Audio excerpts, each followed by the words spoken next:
EMS life, buddies. Now that's how you kick off a show right there. Oh yeah.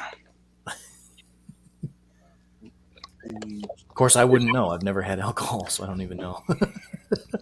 I've never had it either. That's my first night. It's had me a bunch. You seem to be taking to it very well. This is keg.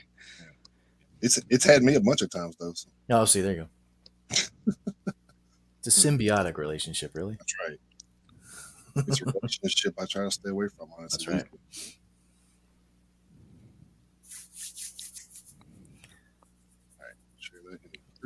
Just a heads up, guys. We are working on getting some shows out and towards Nashville.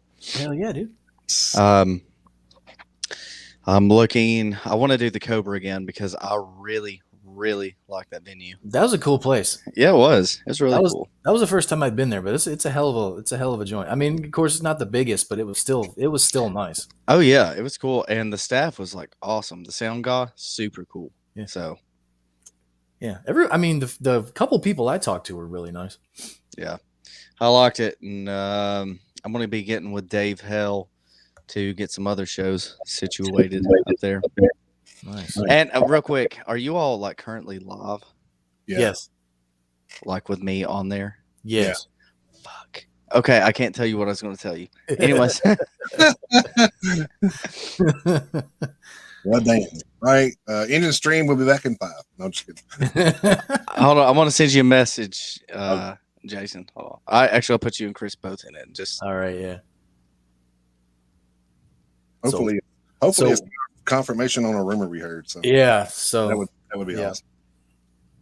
So we are live with Colby Delph, the lead singer of our friends in Halo Scars. He is making his second appearance on the show. The rest of the band is MIA for specific reasons.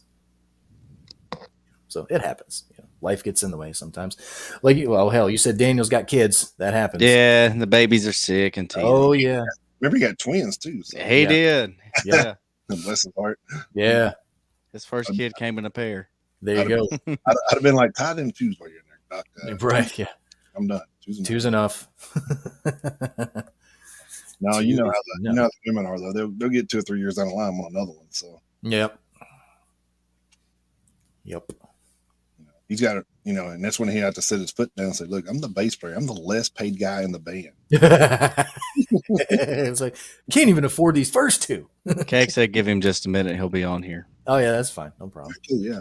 Like I said, we'll just bullshit for a minute, and that'll give me time to. He's got to get his mom off the modem. Damn. All right, just send it to y'all. Okay. That's hilarious. But I remember when y'all were going to North Carolina or something, and I said that to him. I said, "You get a permission slip from your mom to go out?" Shit, we're gonna do another one of these shows 10 years down the line with them, and Keegan will be in his 30s by then, and we'll still make fun of him about being a goddamn child. Let's see. Let me share this on Facebook real quick. And actually, Colby, yeah, that's kind of yeah. Yeah, see what I'm saying? Yeah. That's kind of what we had been hearing too. But we didn't know for sure. We didn't know the status of that either, so we was not going to bring it up. No, we haven't. Literally waiting on the. You know how we are. Everything kind of comes organically. So literally waiting on the confirmation of it currently. So, but that's definitely cool as hell. Keegan had to get a permission slip from his principal when he went to Florida last year. Man, Keegan's gonna be like, man, fuck you guys. Coming on the goddamn show now. Yeah. It's like, I don't have to sit here and take this. Actually, you're the drummer. You actually absolutely do have to sit there and take it. So what y'all think about the EP so far while we're waiting on Keg? Oh, it's fantastic. It was all right. That's how I feel about it. It's all right. It's all right. You've seen my review on it. So yes. I appreciate it. Thank you. what I thought about it. So, I can't get the official numbers yet, till about 2 to 3 months down the road, but within the first 24 hours, I think it hit over 1,000 streams Nice. between different platforms. I was like, oh, damn. so, Dana said it needs more xylophone. Hey, listen, I'm actually buying a saxophone in like a week and a half. more cowbell. So be prepared. There you go. Needs more cowbell. Yeah, more cowbell. We definitely know saxophone can work in heavy metal as long as if you put it in the right spot. 'cause it was in that devil song. Yes, hell yeah, it was. I was like, I had like a Back to the Hotel song reminiscing. Yeah. From the skating rink days or something. You know? God damn, man, those were the days. Jesus, that's crazy. Yeah. Oh, there Who he it is? is. Oh, no, I'm he's here, gone. don't And he's worry, back. I'm here. He's back, and he's gone. And he's back. There he is. So y'all got me and Keg tonight. Daniel's, like I said, Daniel's babies are sick, so Jason's not available tonight, so you got us too. That'll definitely. Jason, you can play the zipper phone. Can you? I didn't know that. Jacket. I'm not sure that's what he was talking about. Dana wouldn't know about that. He only wears button fly jeans. So. And Velcro shoes. Yo, Keg, can you hear us? Yeah. Oh God, I've been missing that voice. Oh, now. I think we need to bow out and give these guys a minute. Exclusively on Halo Scars OnlyFans.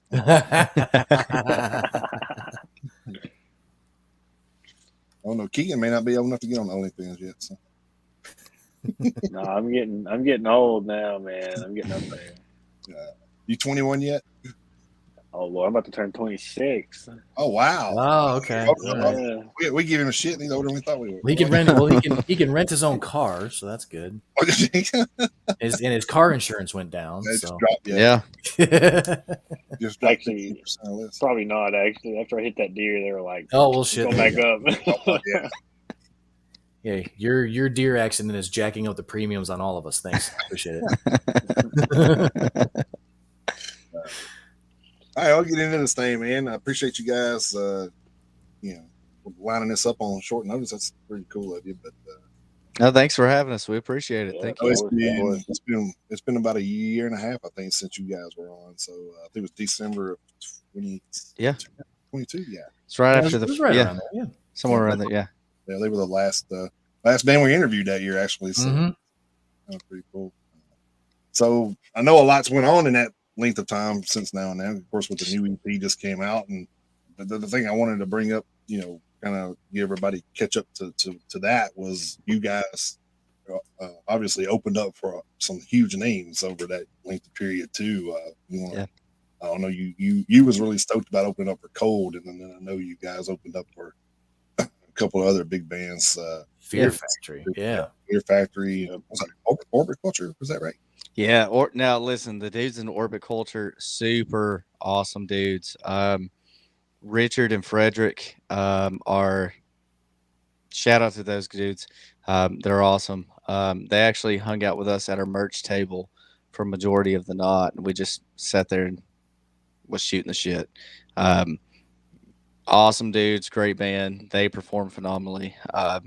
Fear Factory, they all were really cool too. I didn't get a chance to talk to the vocalist, but I talked to the other ones. Yeah, Orbit Culture, those dudes, they deserve everything that they're getting right now. They're great. Yeah, I caught a show with them. I think it was last year. Yeah, I think it was last year with Born of Osiris. That was a good show. Yeah, they're awesome. Yeah, they were all pretty cool. Cool. So, I guess like there was some others. Who else did you guys open up for? I know there was more than those three, but who I know we played with Tala. Yeah, Tala. That's okay. Yeah. I think we played with him 3 times. Yeah, 3 times last year. Yeah. It was pretty cool. So play with them.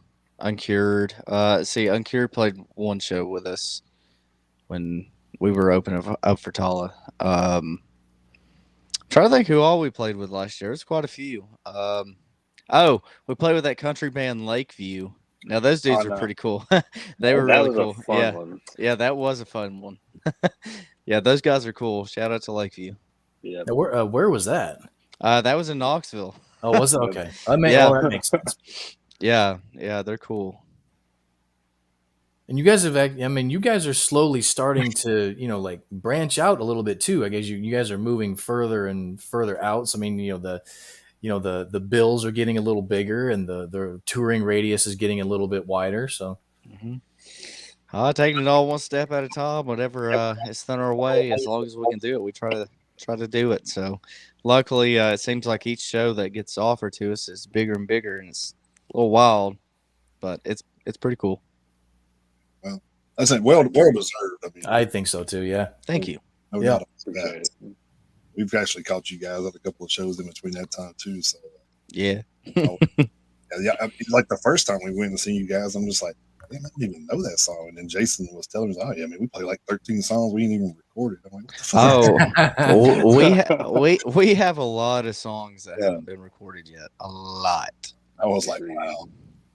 Yeah. I mean, it's all good shit. So, I mean, Mhm. Thank you. like I said, that kind of, if anybody hasn't heard, we're going to talk about that right now. So, the Yes, we are. Ascension EP came out last Friday. So, if you guys haven't checked that out, please do that. So it's a phenomenal EP. Mhm. Thank you. Very well. And like you can go back and listen to the previous EP as well. Yeah. Everything's on Spotify, of course. You can Yeah, find it all there. And you can tell, the aggressions or the progression, the progressions you guys have made from one to the other. So definitely, Thank you. it definitely shows. I put that. An absolute evolution and a new maturity level. Now, this is just kind of something that I listening to it. Now, the title Ascension. I mean, is that kind of does that have anything to do with kind of how you guys feel things are progressing for you guys, like as far as your career and everything, or is it just kind of more just coincidental? Because I mean, so like we talked about a little bit ago, you guys are like on this upswing, so I mean, you're moving at, you're branching out, and some could say you're moving up. I mean, you're getting noticed by worldwide acts and stuff like that. So I mean, is it kind of tie in at all? I think it's more coincidental. We just kind of thought the name sounded cool. I mean, No. like honest to God, like we try not to dive too deep into it because honestly, when you dive too deep into this stuff and you start overthinking it and stuff, it kind of takes the fun out of it. And so, I mean, we all still work full time. We're still balls to the wall on the grind outside of it. And so, we're like, man, Ascension sounds pretty cool. But then also at the same time, like kind of the way that I'd written the lyrics for a lot of it, a lot of the stuff's kind of like overcoming like a dark place. So it's like kind of like ascending out of a dark place. And I don't know, it's just very coincidental. Honestly. There was nothing in particular that made us point towards that, but we all thought it was like, man, that sounds pretty cool. Let's go with it. So So then it just ended up kind of working out organically. So. it really did. Kind of. I mean, I think for like me, I think it was more of like, see what I've been in the band for like 2 years now, I'm guessing, and Yeah. the amount of progression that we've made over the years, over those 2 years, is been tremendous. So I mean, for me, that's what it kind of stands out for me. So I'm going to ask this. Like, I kind of was curious about this, just because it sounds so different than um, Remnants of Decay. What was there a different mindset going into recording this one than the previous one, and what was kind of different with the recording process between those two? For this one, I had flu B going into it. So, That was from that Crownless King video y'all shot. So, it was so hot in the warehouse. Yeah. So Very wonderful. recording wise, we liked how obviously when we did the first EP, and I'm sure Kay can agree, we all were like super pumped because like we had got all these songs fixed up, and we're like, yeah, we want to do these, and we went with it. We were very happy with it, but like the more that you grow and try to progress, you kind of see stuff that you want to do better on. So when it came to recording, there were certain things we wanted to make sure that we added. Um, the dude, our producer, Alex Ron, great dude. Highly recommend him to everybody. We told him, we're like, let's take this. We had our days in that we were going to do the recording, and we said we really want to hone in on this and really make this one stand out. And so, like, I mean, everything from Keg's kick drum to snare to vocals to really making it thicker, um, and I don't know, just more presentable. Um, and I don't know how you all feel. Like for me personally, with this CP, it's got more of that. Um, it has a darker side, and I mean just like darker, like just kind of like that feel, Mm-hmm. um, and that ominous, that dark ominous vibe for it. And so we kind of kept along those lines for it, and I think it turned out pretty good. It definitely had a little bit more of an ominous tone to it because Yeah. there seemed to be a little bit more of uh, like you said, a dark melodic side to it.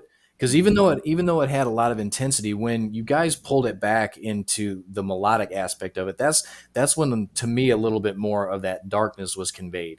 Yeah. Even though the it wasn't super heavy at the at times or super up tempo, you really conveyed like the emotion by just pulling it back and slowing it down. That's kind of Yes. how I felt about it. Exactly. That's what we were trying to go for. So I appreciate that you recognized it. Yeah.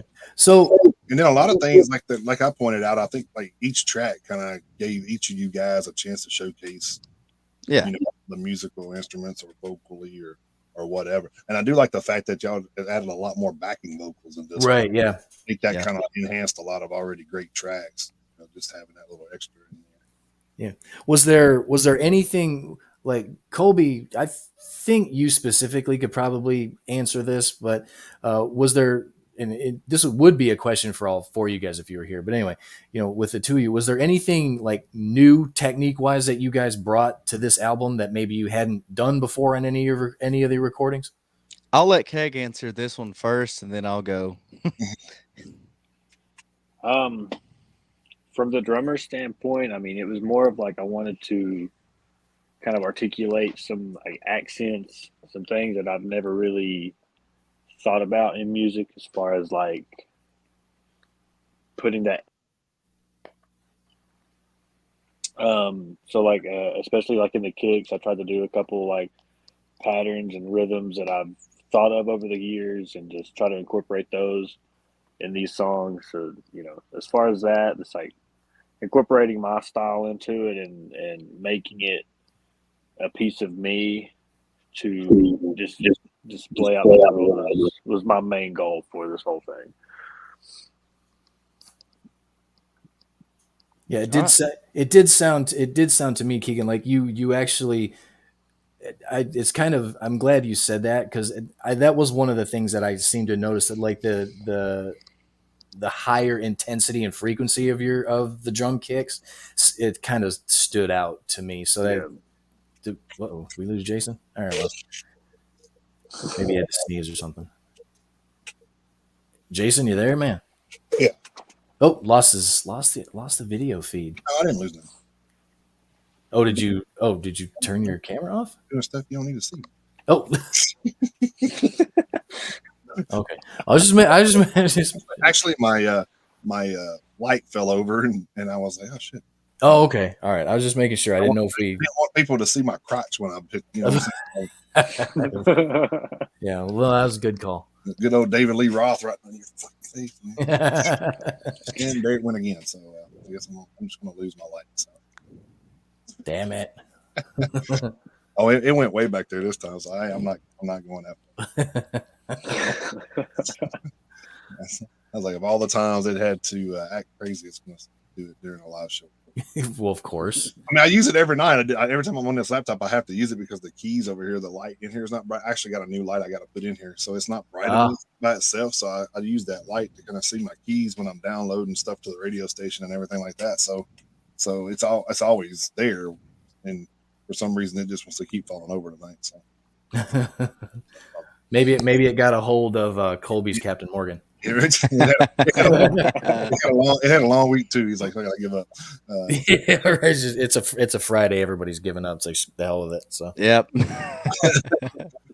So I wish I had Jason on too, because I really like to know his progression with the guitar work in there, because that really kind of stood out to me too, is how the solos and everything like that he was doing was Oh yeah. a little bit different from what I was used to hearing from him too. So I can give you a backstory and on all of it. it sounded a little more aggressive too on this round than normal. So I mean, if Jason could ever get more aggressive, but. Oh, son, some of the stuff we're working on currently. So we'll leave it on that. Oh man, cliffhanger. So when you say that, so are we looking at maybe a full length in the future, or you still? 110%, 110%.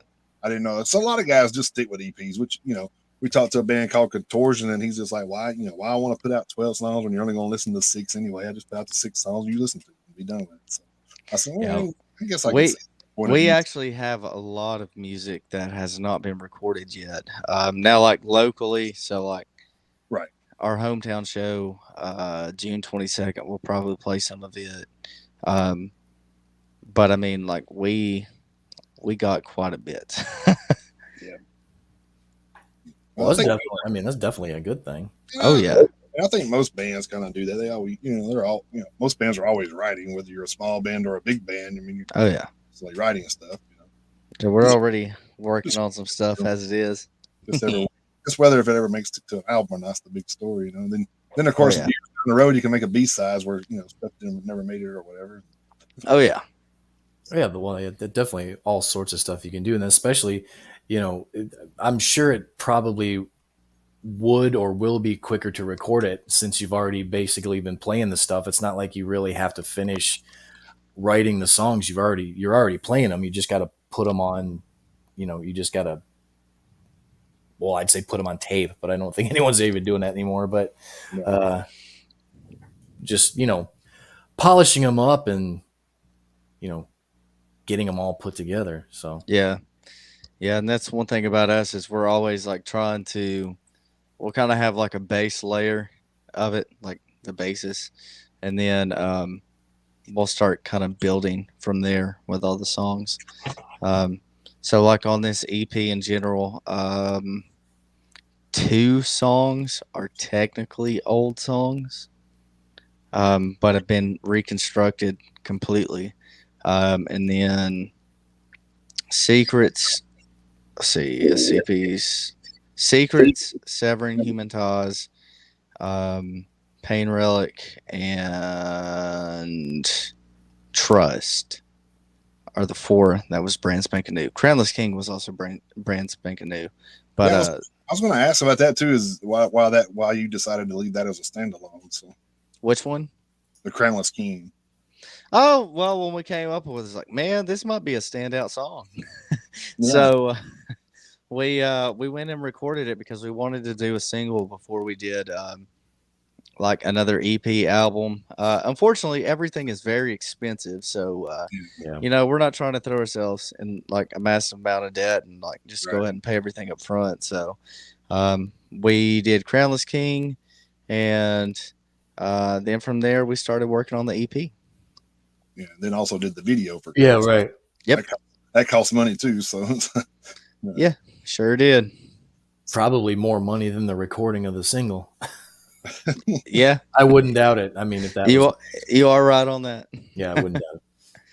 I know. I remember back in the day. I remember it was like I had a friend in a band. He was like, "Oh, it costs me $1,500 every time we want to go do a video," and this was back in the '90s. So I can imagine. Mm-hmm. And it always depends. Like, I mean, if you want actors in your music video, if you want to do a live performance, or how you want to do it, so the price on that kind of varies. Well, y'all are not far away if you ever need an actor. Appreciate it. I mean, I'd make the trip out there too. I'd Yeah, hell yeah. Hell yeah. show up as an extra in a video. Sure, why the hell not? Mostly background stuff. So, There he is. All right. I'm back. Oh shit. Jason, did you steal Keegan's light? Probably. Probably. No, I actually was seeing mine, and it was actually leaned over on some clothes and stuff. And I was like, yeah, you know what? That might get hot and burn something. So I like, Yeah, you don't want to. I'm gonna pick that up. So I got it. I think that one of the legs broke on it. Looks like, so I got to prop it up against something else so it don't fall again. So All right. So you got your light propped up, and Colby's got his laptop propped up.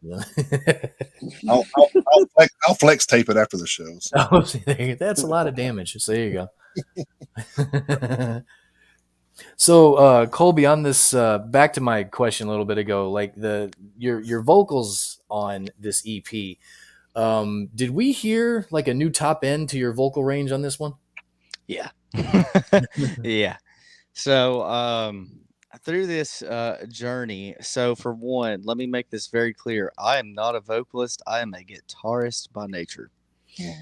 So when I joined Halo Scars, I'd never done vocals for a band or anything ever. I mean, I've sung at home, but like it just got to the point where it was like I'm 27 years old. I really want to do this band stuff. It's hold on. Hey Nathan, I know you're watching this right now. I'm not taking off my shirt, dude. I don't want my abs to be exposed. I'm still working on it. But it's so with that being said, vocally from the time I joined Halo Scars, I've been doing a lot of work. I've been hitting the gym a whole lot more, learning a lot of breathing exercises. He's been wrestling a lot of gators too, down in Florida. Yo, Keg, that's something past this podcast, dude. We talk about that afterwards. Okay. No, we may need to talk about that on the record. Long story short, when we were on tour on the Metal and Tats tour, I pissed off a couple gators. I'll leave it at that. All right, we'll just get Dana to tell us the rest. Dana wasn't there for this. Oh, okay. So, but anyways, so I've been doing a lot of. I'm self-taught on everything. Anything that I learn, it's usually from YouTube. I can't really do the whole guttural thing, like the super deep, pig squeals and stuff like that, which is fun. But the biggest thing for me is being able to breathe. And so since I've been learning a lot of breathing techniques, and I literally practice every single day. For those watching and you want to start a band and you're thinking about doing vocals like this, practice. Because if you do not practice, you will not be good at your craft. I do not consider myself great at this craft. I am still learning from a singing standpoint, screaming standpoint, and all that other stuff. But if I don't practice, I can't do it. So there's a lot of high screams that I do in this EP. How I do those, I can't really tell you. It just kind of happened. It doesn't hurt. It feels perfect. I could do it for 20 minutes straight, it feels like. And it's just a lot of that. And then I've kind of figured out my style as it is. And well, I shouldn't say figured it out fully, but like to an extent, I kind of know where I want to go vocally. And that's where this EP, I've got to experiment with some of that on the cleans and screaming side of things. Yeah, I think you could correct me if I'm wrong on this, but I think maybe we got your first recorded blech on this EP. So we get the actually in God of War. Yeah, that's right. There is one in there. There is one in God of War, but with Pain Relic, with a whatever the hell it was I did. That was the big one, because when we did that one, I said it's got a big breakdown. I said it's just let me have my moment. There you go. Yeah, there you go. Now, okay, now whose idea was it to have you clear your throat right before the Dude, vocal? actually, so That was great too. That was I great. I don't know. So there was no actual confirmation. There was nothing with that. I'd just done it because I thought it would sound cool. It did. It worked And out. so, like, I mean, even back to the demos, I was like, or whatever it was I did. I had thought that was pretty cool. So that's why we left it. So I always like those little nuances that get thrown in, stuff like that. I mean, I, something like that, because now hearing the song, it wouldn't be the same without it. Now that I've listened to it for the past, little over, well, almost a week, but I mean, it wouldn't be the same song without it. yeah, I it's mean, literally wouldn't be the same song without it, but I mean, it wouldn't feel right now. I mean, it's like ingrained as you know, as part of the intro to the song and the entire EP at this point. It's kind of like that one. I wish I could remember the name. It was on the tip of my tongue. Now I forgot. But it was like that one song where that band singing at the end of it. He was going. I think A Day to Remember has a song where it's like that. Yeah, At that's the it. end. They do Yeah. remember. Yeah. Yeah. So I wrote that song like lyrically, kind of like in the way of like a therapy session. So I was like, it'd kind of be cool if I did like you're about to talk to your therapist type Mhm. deal. So that's kind of why I did it. Makes total sense. I don't know if you guys are seeing the messages here, but Jason Barnes is in the chat. What's up, Jason? What up, Jason? He says, "Is that also a wild Keegan I see?" 110%. Look at his Indeed, beauty. it is. Indeed, it is. They're all gonna be like ZZ Top bearded people by the time they're done with this band. So I think, hell, Keegan's winning so far. I think. Of course, I don't know what Jason's beard looks like here lately, but Jason keeps pretty thin. The longest my beard's been to about I like think right here. Daniels was the longest when I've seen him last. Yeah. Yeah, Daniel. He shaved most of it. He trimmed it Yeah, up a he lot. did. So God, of course, it's really great. Always a good black. always a good time for a good. Blech. Yep. Yeah. Can't overdo it though. There's Well, no, always somewhere you can you do it. absolutely can. Yeah, and just like everything, you can, because you're talking about getting a saxophone. You can overdo that too, but Yeah. That's kind of what I was saying with this EP. The backing vocals and those little like quirks that were in there with the clearing of your throat and the black and the one. yeah, side. and the harmonizing from the Make that sound. Make this EP what it is. Yeah. And like the take any of that out, it makes it a whole different EP. I think. Yeah, the harmonizing from the rest of the guys in the band, bringing them in. Yeah, all Uh, these new little dynamics that you guys are incorporating. let me clear something up. So the harmonizing of all the band in Pain Relic, it's not all of the band. Because Kagan's like, I gotta go home. I gotta go to bed. And so sorry, Kay, I guys throw you under the bus there. sorry I couldn't get the whole weekend off like everybody else. All right. Hey, Kagan, you know what? I will come to your defense on this. Hey, when it's time to go to bed, man, it's time to go to bed, dude. You know what? I'm gonna come to your defense on that one. But I mean, Jason works nights, so he kind of knows what you're going through, and hell, I'm sure Colby even knows what you're going through. He's got the EMS shit going on, so I mean, all sorts of goofy ass sleep schedules. He's doing 24 straights and stuff, man. Yeah, so man up and take it, boy. So yeah, man, there's I remember when you did that. Actually, before I get started going too far, Bubba Barnett said typical Keegan. So Hey, Bubba, chill out now. All right, chill out. Jason Barnes said, "Just want to stop in and looking forward to your guys." So it's already out, Jason. You can go listen to it on Spotify and Pandora and all those good places wherever you listen to your stuff. You got 6 songs in less than a half an hour. You can definitely definitely find time to listen to it. So Sure. listen to it on your way to the grocery store. That's fine. Yeah, that's what I do. That's perfect. That's perfect. Rose, what's up, Holiday? Ha- Who was Holiday? Heck, for Secrets We Buried, how I came up with the chorus for that song is I was in the Pals drive-through because I was trying to figure out. I was like, just listen to the demo, and I was like, Oh shit! All right, we got it. Then I got the pal with cheese and went home.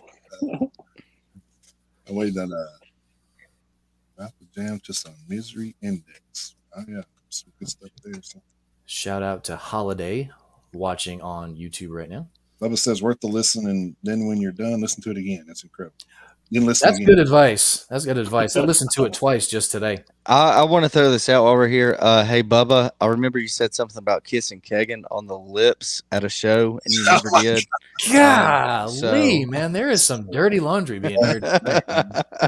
I'm still waiting. Hold on. Kobe's telling all these stories, but he don't want to. He don't want to go any further with the damn Gator story. Oh, that's true. Yeah. Spill the beans. Spill the beans. Come on. So, all right. Hold I on. got the video and everything. Hey, we can share that. We can share that. No, you all don't want to see the peak male athletic sized body in that Nah, video. y'all just don't. Kobe just don't want to see it, or want everybody to see him piss his pants. Oh, there's another one. Dana said, "What about that one night in the pool?" I can't remember that one. Damn it. Keg, why you laughing? You got something to say? No, I ain't got nothing. Yeah. So they got so many stories on each other. They're just like, yeah. So I'll tell you this thing about the Gators. So we had a couple days off from the show with the Metal and Tats tour. Jason's family had come down to Florida, and they were staying in St. Petersburg, and we were in. We had a house in Lakeland, Florida. Yeah. And so Jason and I went to go see his girls and all that other stuff, and so we're like, you know what? Screw it. We're going to the Everglades. So we woke up at what, 4:00 in the morning, Keg? Yeah. So me, Daniel, and Kegan got up at 4:00 in the morning, and we didn't want to go to like the national park side of it, so we went into Big Cypress, the big reserve right outside of the north entrance of the Everglades. I mean, it's all technically the Everglades, but like it's basically like the national forest. So like we got the Cherokee National Forest here and the Pisgah National Forest, and so you have the Big Cypress Reserve. And so I was looking online, and where I've roamed around the mountains and stuff around here and kind of know how the forest roads are with the forestry. Mm-hmm. It's the same concept for down in Florida. And so I was zooming in. I was like, man, I just don't want to go to like, some main attraction. So I found this place is like Loop Road or something. I was like, okay, I know for sure up this way when you see something like that, it's deep in the mountains. It just takes you around and it's a big loop and then takes you back to the highway. So guess what? It was. So I said, we're going here.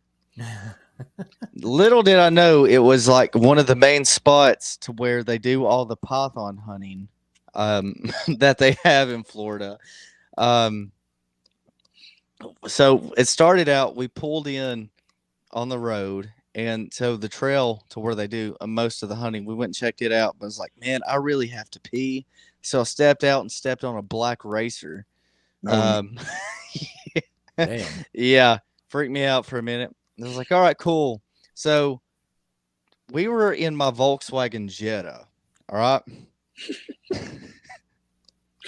We had already drove through a wildfire that was going on down there. Golly, man. So we got through the wildfire and get down there to the spot. And there's all these potholes all over the road. And it's like, man, I don't know if we can do it. And Daniel was like, dude, I just really want to see an alligator. I've never seen one. I was like, screw it. I got a car insurance. So, so we go through there, and it's 26 miles of backcountry, like swampland, straight up Everglades. We get through there. There's gators all over the place. And I brought my fishing rod because I wanted to catch some peacock bass while I was back in there. And So what was it? I caught a fish keg, and then you all spotted a gator. You caught that fish, and you were like, "You want a snack?" And then you threw the fish at him. Yeah, I hit a gator in the head with a fish, and it got all pissed off and started hissing at us. Yeah. Fish slap. We also didn't realize that it was mating season for the gators back through there, so it sounded like Oh, Jurassic good Park the whole Lord. way.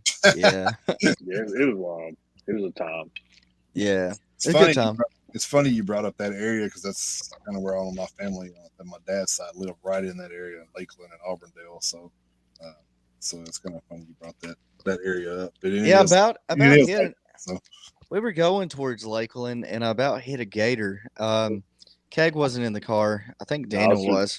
I was with Jason. Yeah, you were with Jason. So me and Daniel were taking this. Well, we all were taking this back way towards Lakeland, and I mean, I didn't see the damn gator, so it just starts walking out, and I swerve through the roads like, good God, yeah. And then I almost hit an armadillo, but we won't talk about that. I mean, hell, I've hit an armadillo before. Those little bastards. They don't have any regard for their own safety. I imagine a good sized gator would tear your vehicle all to pieces like a For my Jetta, yeah, I would have totaled it, yeah. Jeez. Yeah, because even probably just a 6-foot alligator is still going to be pretty damn solid. Oh yeah, Be a decent sized speed bump for sure. So. I think the biggest gator we saw while we were down there was around 10 foot. Remember that one keg when I was fishing? When I was fishing in that one spot, we got the video, and it just came around the bend. I was like, "What the hell?" No, the one that snapped my line. Oh, when you caught that tree. Yeah, it went over there. That gator got pissed, man. He was like, "This is my tree limb." Yeah. Yeah, that one was like around 10 foot. That was the biggest one we saw. Yeah. Dana said most of you guys got tattooed while you were down there. Most of us. Yeah, I didn't because my body's a temple. Yeah. That ain't what you said. That ain't what you said down there. Yo, bro, shush. I don't know what you're talking about. Man, we don't even have to talk music anymore. I'm loving this right now. We don't even have to talk music anymore. This is awful. People are tuning in going, I want to hear about the new album, motherfuckers. Yeah, we talked about that in the first 20 minutes of the show. You have to go back and watch the re-air. Oh god. Dana said, I'm scared in quotes. Did somebody say that? Yeah. Never said that. Don't know what you're talking about. Yeah. I know what you said. Liquid courage, man. That's all you needed. Someone's invoking the as if. So. You could have got you a cool tattoo of New Kids on the Block on your back or something. Yeah, my lower back. Yeah, bringing back the male tramp stamp. Yeah, I always wanted like if I seen one like that, I wouldn't do it, but it'd be funny to see somebody get a tattoo like on their back, like their lower back right there, and have the guy from like Home Improvement that you never seen his face is peeping over. Oh, Wilson? Yeah. No. Wilson? Yeah. Yeah. Just peeking over the fence? Hell yeah. If I was brave enough and just wanted something stupid, I would do that. That actually is a pretty good idea. Was it Jason? Let's see. Daniel got the dog tag. Somebody got a shark, I think, right? You got the shark. Yeah, Keg got the shark. Daniel got Daniel got the dog tags, and he's gonna have like his daughter's tattooed, like their names tattooed in them. Oh, that makes sense. Yeah, because the motherfucker didn't tell us that he was pregnant with twins yet. Yeah, yeah. None of us knew. Yeah, none of us knew. Dog tag, what the fuck? Yeah, apparently knew all the way back to when we were in Atlanta. Leave that.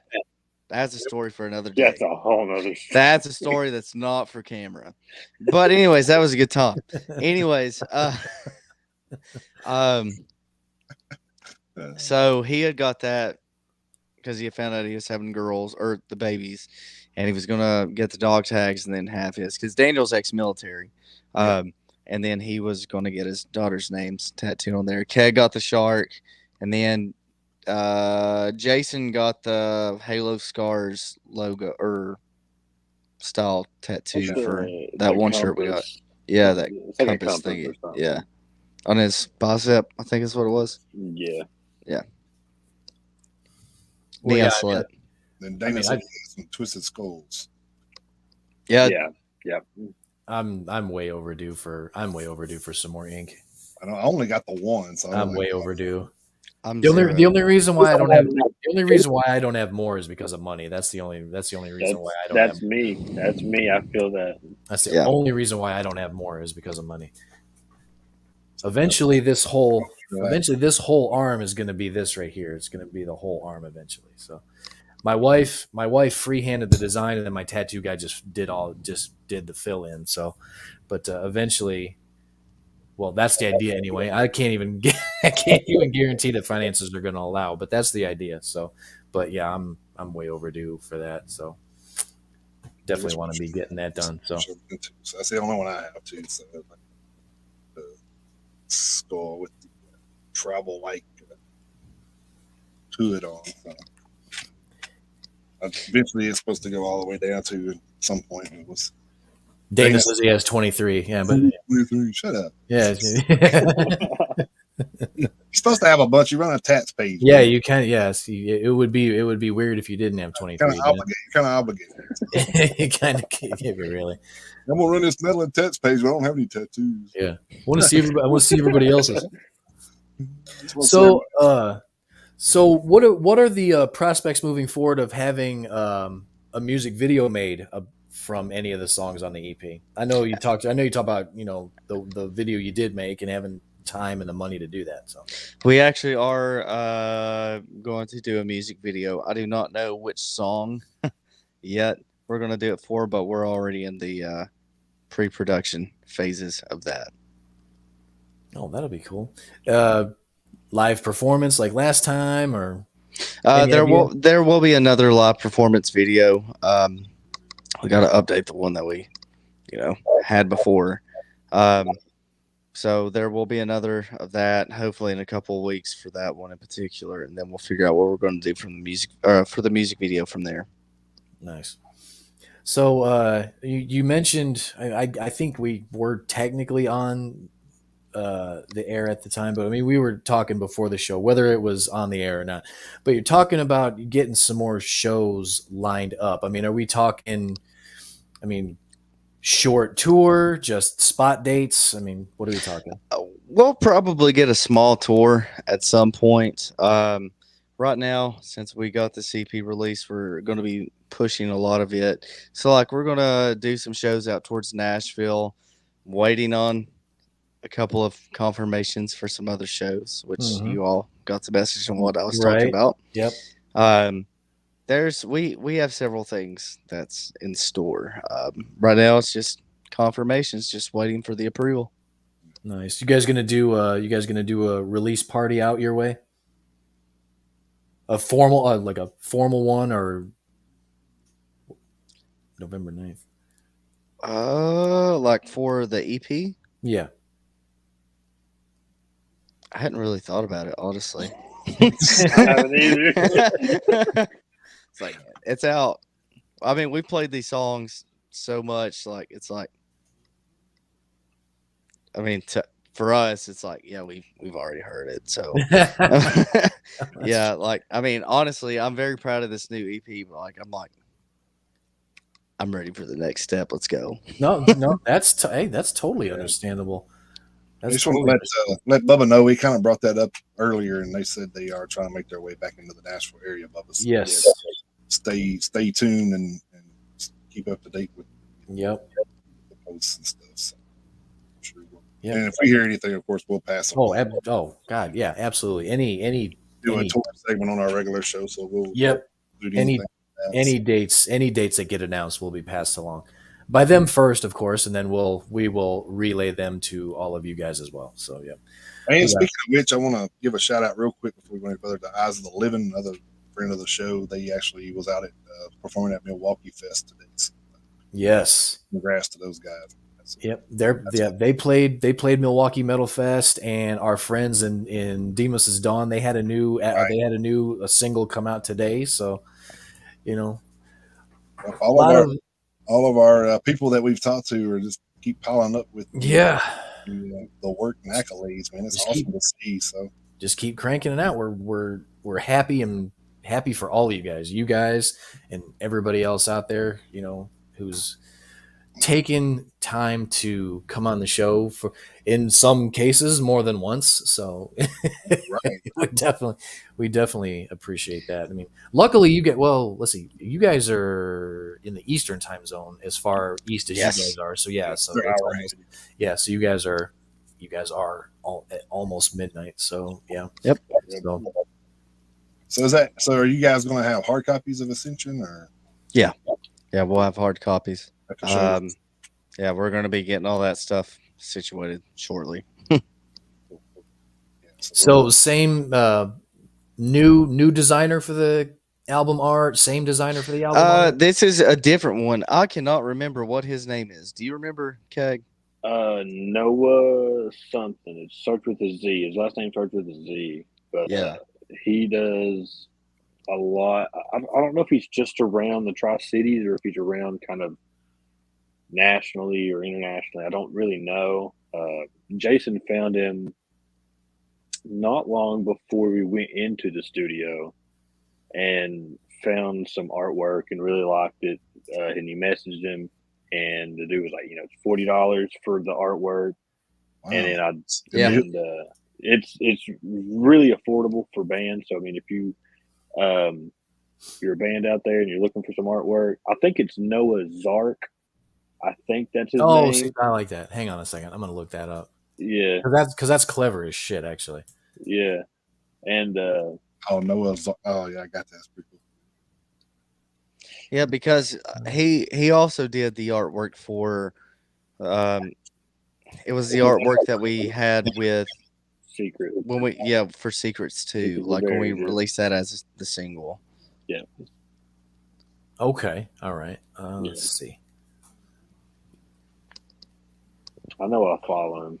I'll Hmm. see if I can find him. I got you guys. We pull it up on the screen. Yeah, Oh, let everybody who hasn't seen that yet see it. It's really well done. Yeah, see, look at that. That's Yeah. amazing. Yeah, it's Noah's Ark. It's Dark Zark 22 on Instagram. Yeah, Oh, okay. Yeah. That's- Oh, yep, there he is, right there. Actually, yeah, okay. actually, the whole thing makes sense. But from what you were telling me about Ascension with him, the guy look it up like he's going up from the depths of hell or some shit. Yeah. And that could have, like you said, it could have so many meanings to that, where you're going through your own personal hell, or Oh yeah. fight And oh yeah, as you're fighting, and that's pretty cool. And that's what's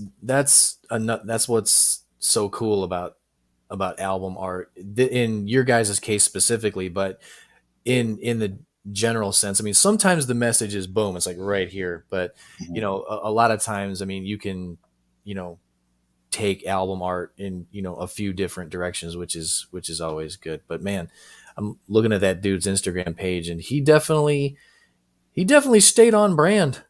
Yeah. Yeah, he Yeah. did. He definitely stayed on brand. But at the same time, the cover art absolutely, the visual aesthetic definitely matches Oh, the yeah. musical aesthetic. I mean, Yeah. they mesh together Very well. phenomenally. yeah. Yeah, when we found that piece and was like, man, that would be really cool to have, we were like, that really fits the vibe of this E EP. Absolutely, it does. It nailed that one. Shit. So, like, what do you guys got coming up in the immediate future as far As in like shows? just I mean, whatever you guys got coming up. So. Right now we're getting some shows booked. We already have several in store. We have our hometown show June 22nd at the Hollywood Hillbilly, which would be cool. That's the only show that we actually like throw some cover songs in just for fun. So we do a few of those, plus we play all of our songs in its entirety. And I mean, just have a good time. And then we got, I'm not going to go into details of that one, because we didn't get approved for that one show. I wish I'd read you all the message on here, but I'm nah, we're good. But That's yeah, fine. That's fine. all I can say is I don't know if I should feel offended or honored. Okay, all right. Um, Well, whatever your first impression was probably the right one. honored. There you go. See, yeah, see, there you go. There you go. So I think you do. I think you see some stuff and you're thinking, "Oh, that's cool," and then you go back and like read it a few times. Like, wait, Yeah. you taking a jacket? I'm trying to think. What else do we That, got? that always reminds me when we were in the locker room with some guy, and the guy come up and be like, "Oh man, I've been watching you as a kid. Motherfucker, I ain't that old, bitch." Like,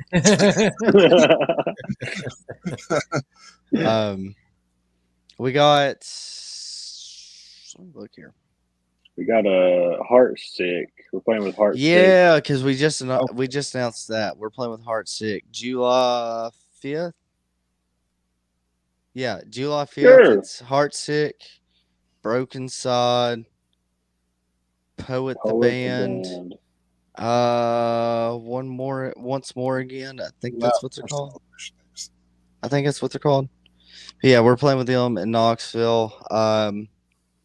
Then we got the VFW show up here in Kingsport. Sometime in July. Can't remember the date, and that's with some of our buddies in American Dropouts, Skyway 61. Below 7 playing that one. Yeah, Below 7 and Rattle Trap. Okay, yeah. Yeah. And then after that, we're doing like a showcase show. And then we have a lot of other stuff. Like right now, it's just kind of waiting on confirmations. Like, yeah, we're good to go with this date. Y'all doing one show for Dana, right? Is it birthday? Yep. Show? Yes, November is. We're doing Dana's. What is it? He The said 8th? November 9th. Yep. Yeah, November 9th. Yep. Yeah, we'll be out. We'll be there. We'll be there for that one, guaranteed. So if we don't see you before then, we'll see you there. So. Yeah, I think we're on the bill too. So we're live streaming from there. So And then we're working on some Nashville dates. I actually need to send out some emails this weekend. But really right now is getting everything ready to play these new songs, changing up the set list, getting the stage shows and stuff ready. I don't know if you guys ever checked out the Cannery too. They just remodeled that place. It's pretty cool. It's a pretty cool venue. Where's that at? It's in Nashville. Yeah. It's in Nashville. So. Okay, I'll check it out. Yeah, we're working on some dates for Nashville.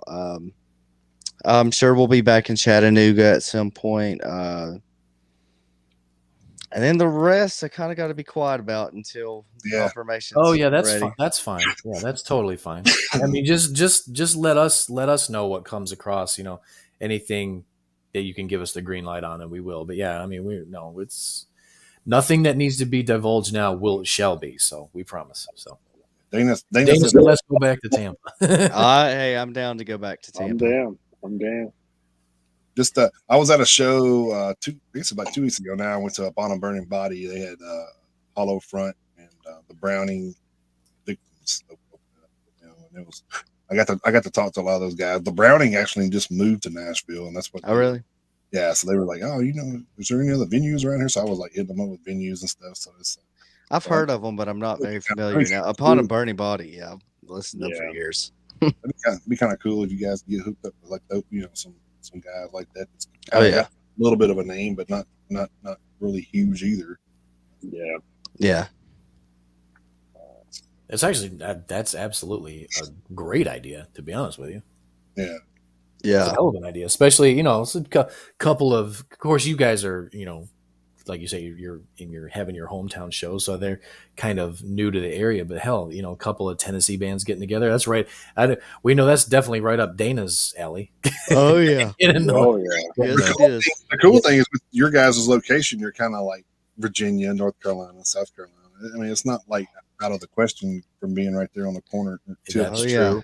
We're like I think 130 miles from South Carolina. And then I'm depends on which part of North Carolina. If I'm going to Asheville, I'm an hour away from Asheville. Mm-hmm. Keg's like 30 minutes.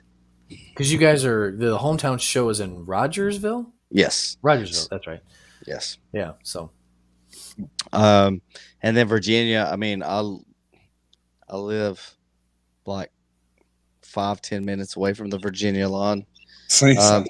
all like right there. Yeah. You can hear Bristol Raceway from your backyard. So. Yeah. It's like, oh, you got to Lookout Mountain and see all those states. Yeah, I could probably touch all this. Yeah. And then on top of that, not far from Kentucky either. Like I can get That's to true, Kentucky in about an hour. Yeah, so I mean, you guys are in a pretty interesting spot geographically. For sure. Yeah. We got to work on getting you guys on like Louder Than Life next year or something. That would be Oh, cool. right. Oh, see, there you go. That'd be cool. Or Blue Ridge 25. Yeah, right. First off, you'll never hear. So I'll tell you something funny about Blue Ridge. Anybody on this fucking any band on this show, I'll never recommend that. No, that's totally in jest. So let me tell you something about Blue Ridge. So now, Keg, this was before you had joined, and I joined in 2021, and Jason had submitted us for. It was I want to say it was Blue Ridge's first year, maybe. It was might have been the second. It was probably their first year in that site, but they had been going since 18, I think 2018. It was somewhere through there. So he had submitted, but they had actually had us at that point to where we were for consideration, but they would like look into like the next year. But then after that, and like when we got everything restructured and taken care of, it's like, oh, you got to pay $70 to just to be able to send it in. Like, doesn't mean that we were going to get onto a panel or anything like that. Yeah. So we actually did a story about that. I'm just like, right, yeah, we did. Up, man. Just you're like, hey, this is what you got to pay whether you make it or not. Like, yeah. So you're paying to play the damn lottery, basically. Yeah. It's ridiculous. I mean, you get just as much more out of like streaming and doing. I mean, hell, y'all could do a fucking Twitch jam session and probably get just as much fucking views from that as you would at that fucking festival. I mean, just to be honest. Yeah. At this point, probably right. Yeah. Now, don't get me wrong. I come across a lot of bands that's been on this show from those festivals, but yeah, and I'm not against the festival one bit. I mean, I think they need to work on some of their stuff, but they need to work on a lot of theirs. I'm actually glad they're taking the year off. Well, yeah. I think it's done. Period. In my opinion.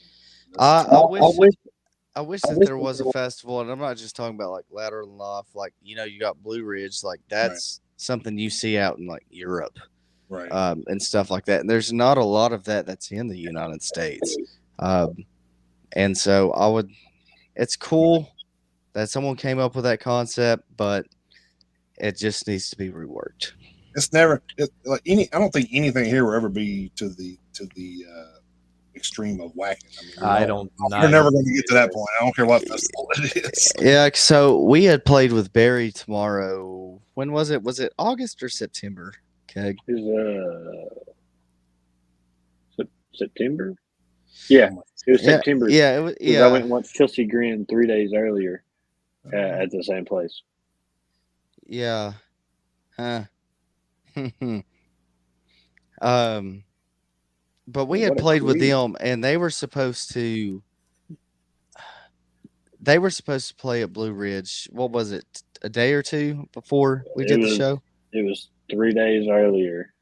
Yeah, 3 days earlier. So it was like they were supposed to play Blue Ridge, and then the show we did with them in Knoxville was the next show they had. And they were telling me that it was just a god-awful shit show up there. So, well, it definitely was from a fan standpoint. Jason knows that.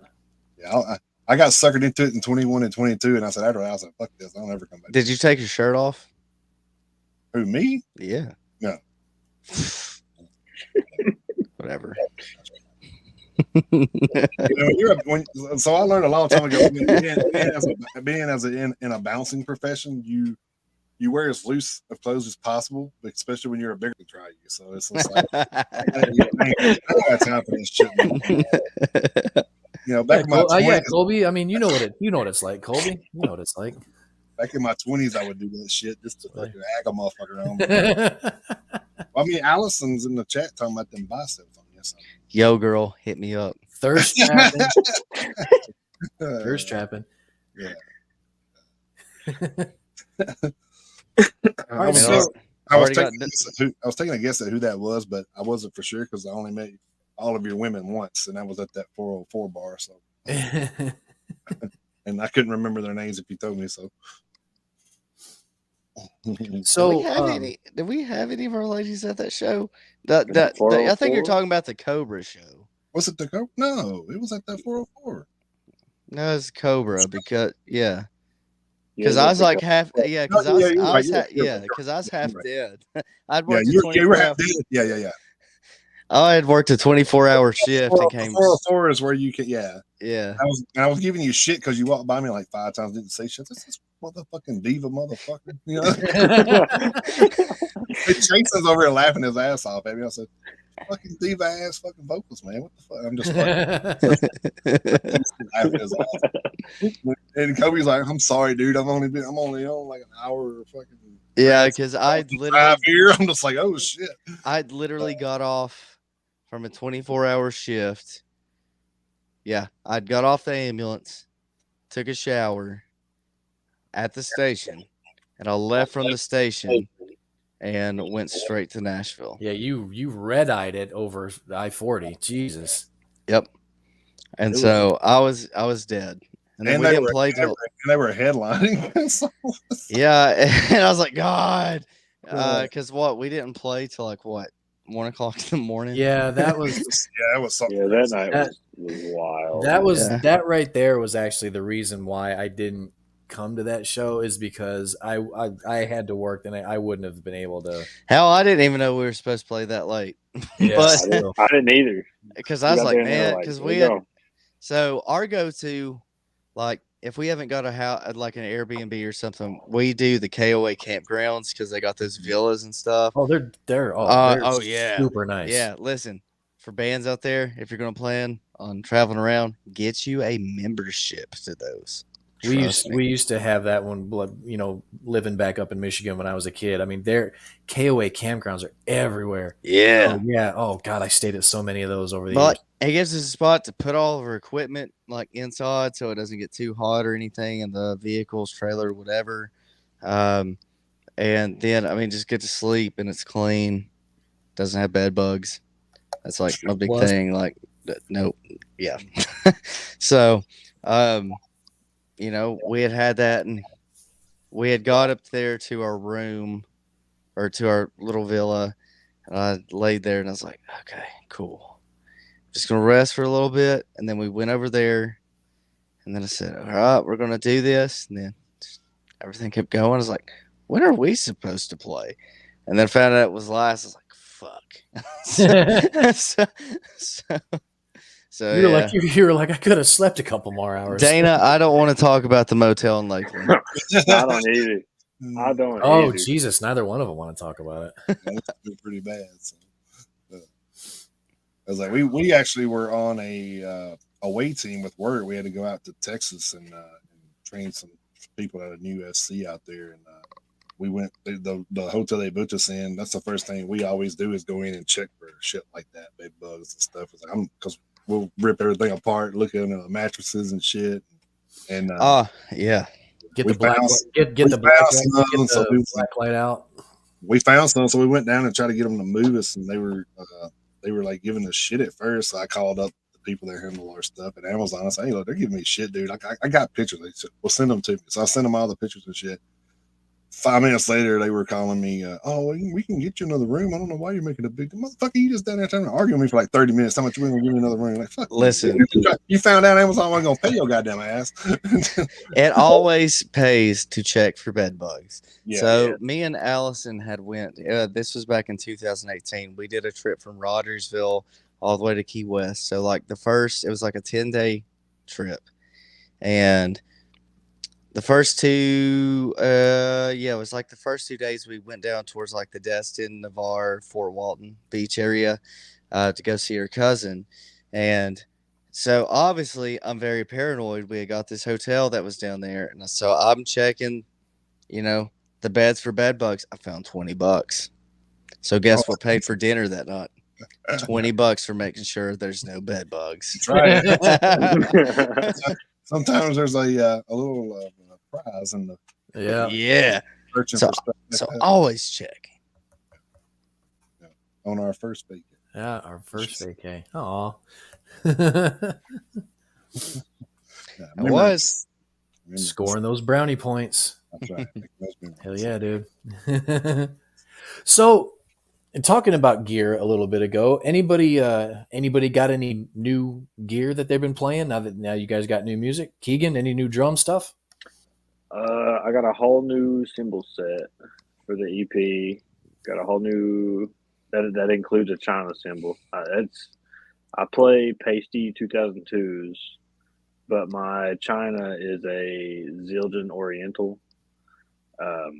That's racist. Whoa! Why does your China symbol got to be called an Oriental? Yeah. I have no idea. You take it up with them. I'm just messing with you. Just messing with you.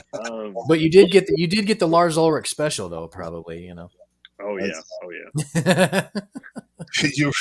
you're like that's you're like categorizing people, man. That's not cool. Keg did. Well, so I'm trying to think. When we played the Cobra, did Daniel have his new bass rig when we played there? I think he did. Like his new bass guitar and all that stuff. I don't know. He may not have had it yet. I don't know. I'm gonna look that up right now. Hold on. I got the videos from that show. I'm gonna look He because may that's gonna bother me if I don't know. I mean, you could probably buy Jason like 10 new guitars. He'll still play that orange ass. Jason has like fucking 30 guitars. He's been pulling out some different ones lately. Oh, has he really? Oh, Yeah. Yeah, he's been trying to mix it up a little bit. I was So- about to say that orange one. Yeah, I was about to say the same thing. I don't think I've seen any other guitars beside that one. Yeah, so Yeah. he had the Ormsby because he got the Ormsby. Was it when we recorded Crownless King or right Yeah. before? Yeah, It's so right he had got before the that. Ormsby because that's a company that's out of Australia, and he had been wanting for a while. And one of the, I believe it's Music Alley. Shout out to the Music Alley. They ended up getting the Ormsby guitars, and I think he purchased it from them. But yeah, they're cool. I like them. What'd he do? Oh yeah, I totally forgot about that. He left all his gear there, All of it. every bit. I'd like to hear the story behind that because I mean, How do you leave your gears? right? Like all of especially all of it. Yeah. I could understand if you like left one piece behind by accident, like but when the you're just shirt like, oh, I guess we're done. I'm out of here. Just Listen, You know the only person that never leaves their stuff behind? we were enjoying the moment. Yeah. Dana said he just left. He just left. We had enough of this shit. He's like, I'm out. He just left. No, I just looked at the video, Keg. Yeah, Daniel had his new rig He at had the Cobra show. Yeah, so Daniel's got his new rig. I believe his bass is a Schecter. I can't remember what his amp setup is, but he created him a pretty cool rig, and it Nice. sounds really good. Jason jumps between. So obviously, for Pain Relic is our lowest tuned song. So Jason plays the 7-string Schecter on that one. It could be played on a 6-string if I'm not mistaken. But he uses his 7-string Schecter. But other than that, most of all the other songs are played with the Ormsby. Then occasionally he'll pull out the Jackson. every once in a while. Yeah, every once in a while. Yeah. But Jason's got a lot of guitars. Like, I mean, I was at his his little studio he's got, and he's got. I walked in there, I was like, "Good God!" I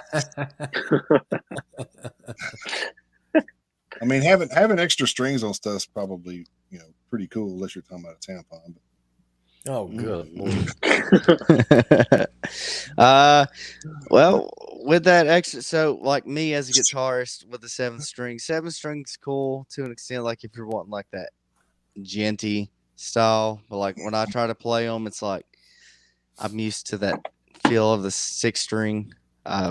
So it's a work in progress for me. But Daniel can play it pretty well because Daniel also plays the guitar. Does he have a 5-string bass? Or? He's got a 5 string. Yeah. Yeah. Originally he had a 4 string, but then 5 string.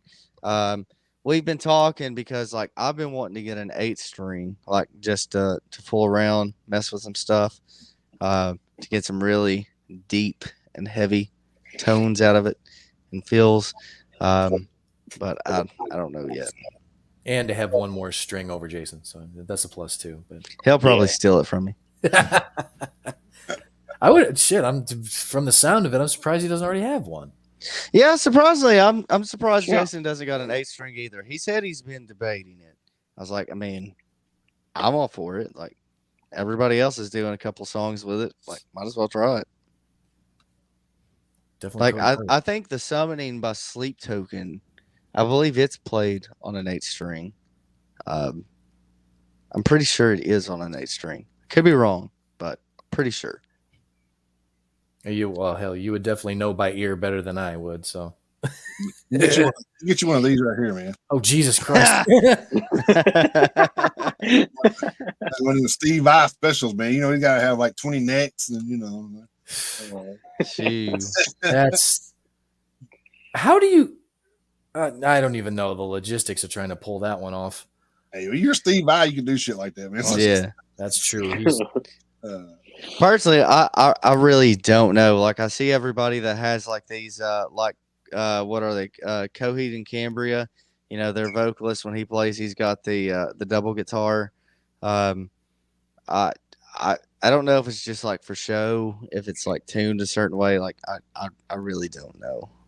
So when you brought that up, I don't know if we've ever asked you that. Like, what made you, or at what point did you switch from that to vocals? Did Jason just kind of like, hey man, you want to try for vocals, or did you hear you sing at some point?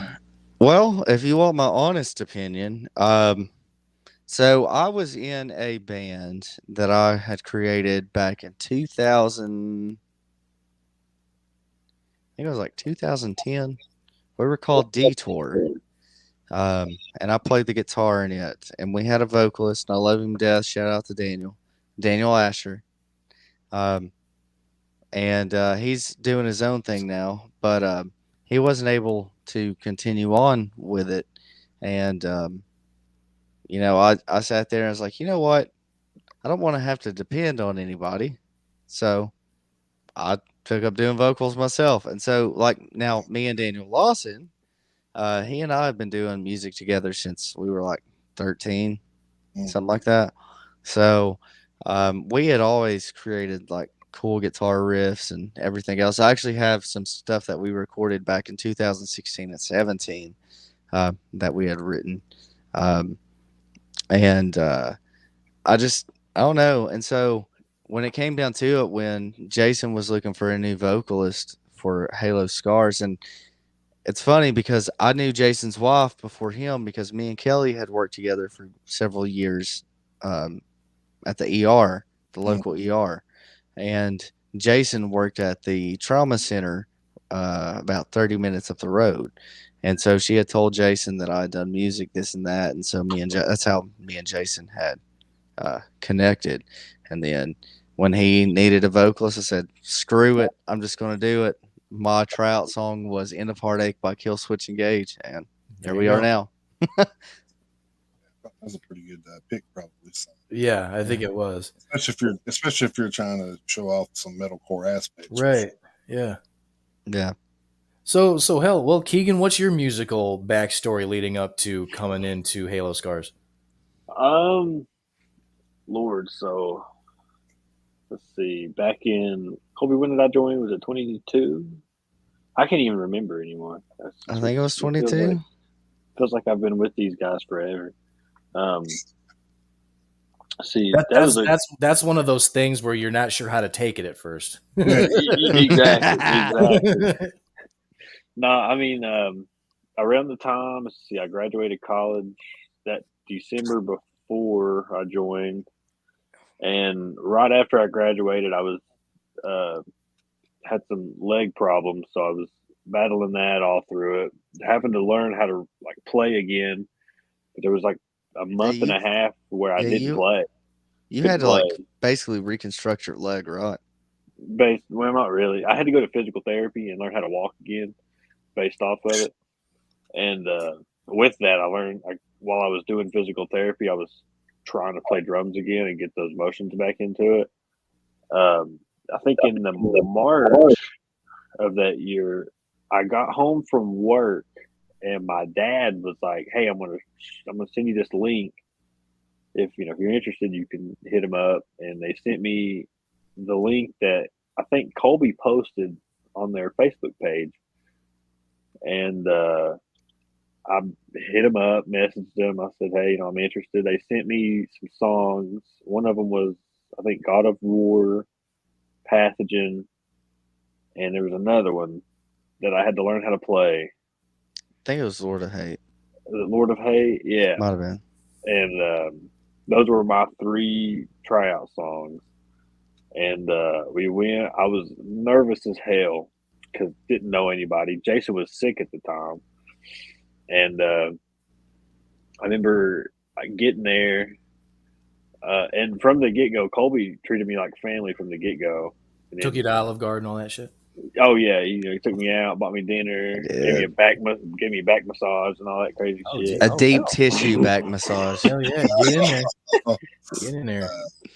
And we just played, we jammed, we had a great time, and I mean, from the get go, it's just been like a brotherhood, family atmosphere type situation, and situation's not even the right word for it, but it's like it's just been for. But I mean, for me, it's like my background for it was living in Roe Mountain. I ain't gonna lie to you, it's country music everywhere you go, which is okay. Not knocking country music, but my dad used to play in a band, and they used to play like rock music and stuff, and so it kind of drew me into it, and then kind of got into that music and kind of self-taught myself how to play all of it. So That's pretty cool. took it and ran. Okay, so all right. That's the second time Dana has brought that up. I'm trying to think what it was. Like, if there really was something, I don't remember. You can't ever tell what Dana was. That's true. Probably made that shit up. Was it when we were beating the shit out of each other in the pool? Maybe. The funny thing is we haven't nailed down the date yet, but it's gonna be before the next show in Manchester. But Dana's gonna come on. You guys will get your chance to do. You guys will get your chance. We'll let you know when he's coming on. So we'll you guys will get your chance for a little payback. So we'll give you guys a heads up when that's going to be. So I think right now I'm gonna try to shoot for that first week in June. So so that's going to be coming up pretty soon. So I got so much going on out there right now, but I want to make sure that I have it inked in for him, so right. I don't have to work around it. So if any of my people wait that long, I'm going to pretty much guess that it's probably not happening. Unless you're like Halo Scars the first time and you message them in August and they come back in November going, "Hey man, we got time now," and I'm like, "Who the fuck is this?"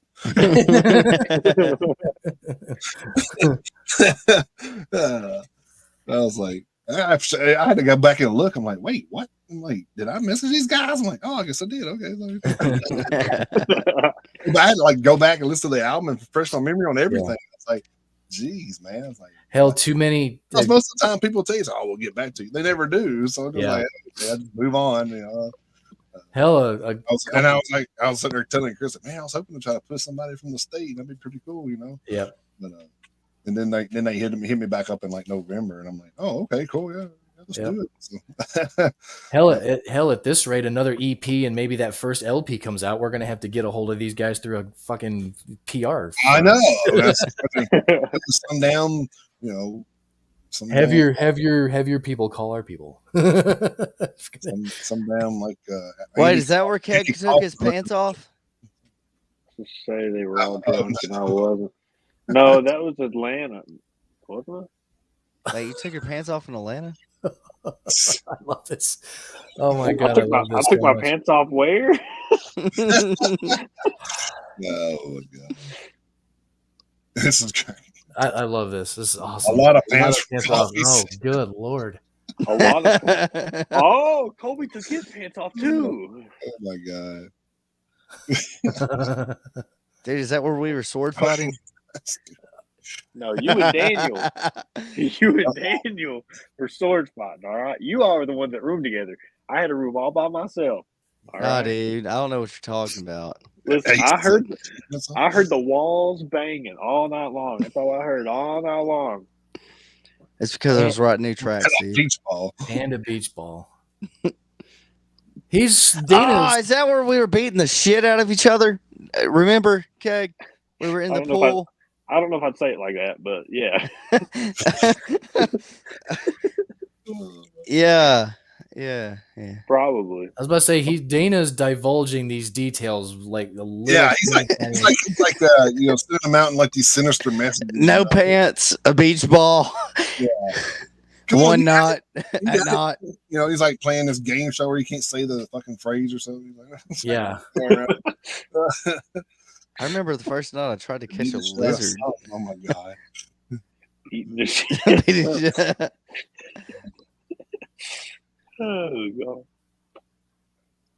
It's great. I love the interaction on the side chats. It's pretty fucking awesome. Everybody likes on here, like the Bubba guy and Ace and we have people from YouTube on here too. So it's pretty cool. All that interact. Like it's so crazy because we're going out to we kind of go out to what 7 or 8 live, and then we go back and add Spotify and Rumble at a later time. But yeah, it's kind of crazy to see everybody from different just commenting and trying to keep up with it. It's kind of like a lot of great interaction. We do like that. We're going to get a PR person. Just keep up the messages. So,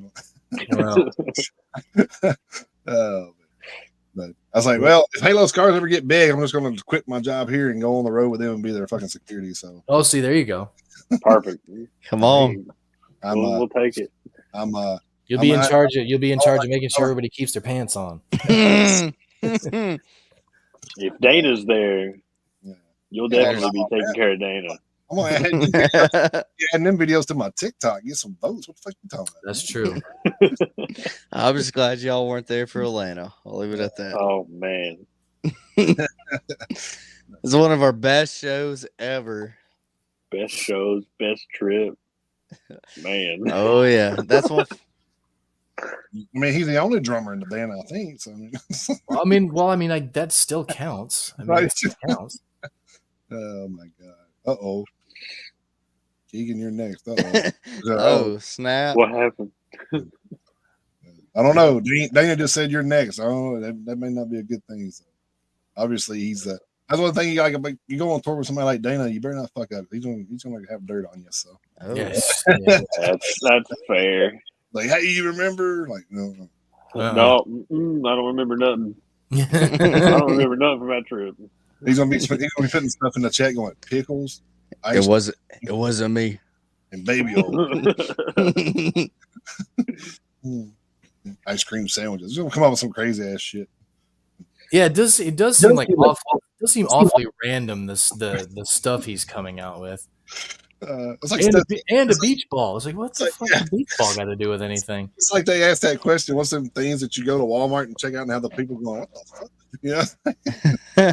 It's like all of Dana with Dana. Yeah. Just he's got like a what do you call it? He's got like a scavenger hunt list of stuff he's just throwing out there right now. Like he's throwing out shit you're trying to fill out a bingo card or something. Like if you didn't believe Keegan's in the woods, that's why he keeps going in and out. Just so you know. Yeah, I'm in the middle of nowhere right now. His Wi-Fi is coming from some Starlink in West Virginia or something. So. Probably. Actually, he's actually had more. Keegan, you've had more luck than you had the first time we were. Yeah, sure. Yeah. He must have clear skies. Yeah. Well, it probably won't be that way long. It's been cloudy here all day, so. Yeah, it's heading that way.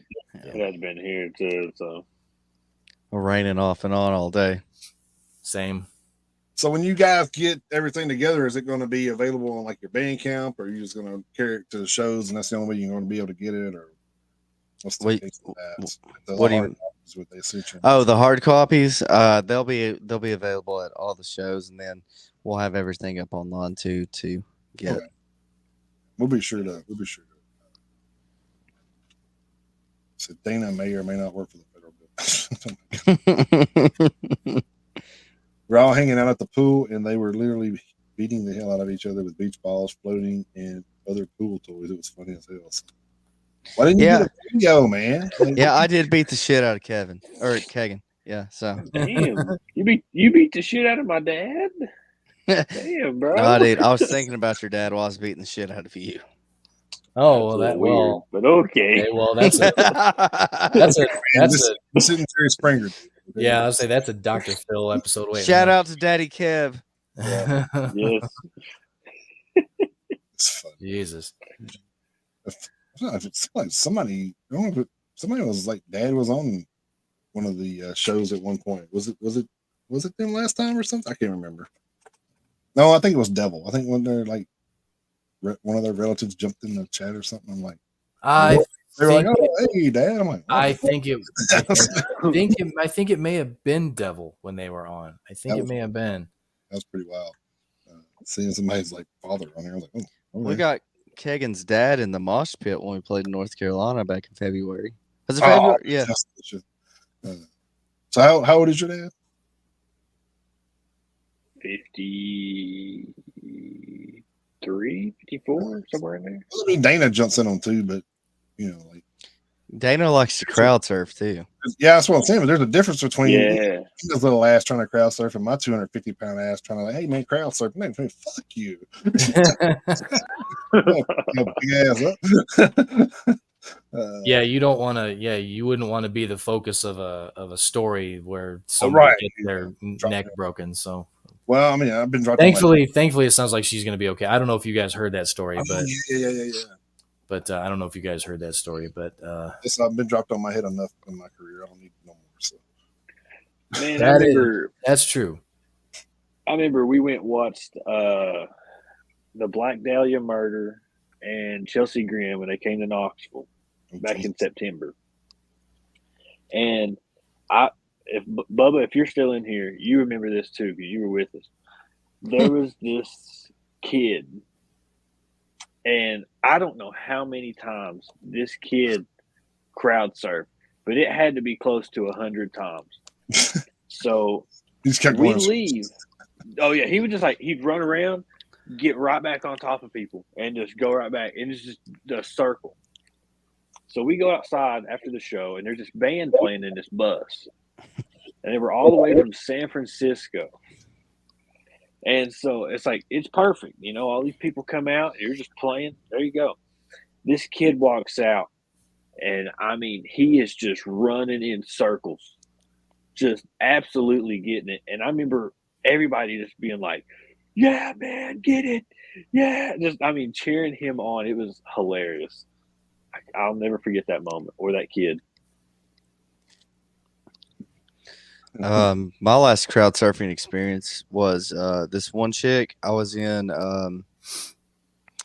me and Allison had went to Greensboro, North Carolina. We saw Papa Roach, Falling in Reverse, Hollywood Undead, and Escape the Fate. And we were pretty close to the stage. This one chick came up. Not bashing, but she was a heavier set lady. And I'll be honest, I don't know how that happened, but we about got squashed. But she just kept going towards the front, and I was like, "Good on you." Yeah. If you Yeah. did, you can get But there. she went by 5 times. I was like, "Okay, Yeah, what's going on here?" I'm not testing the waters with that. So.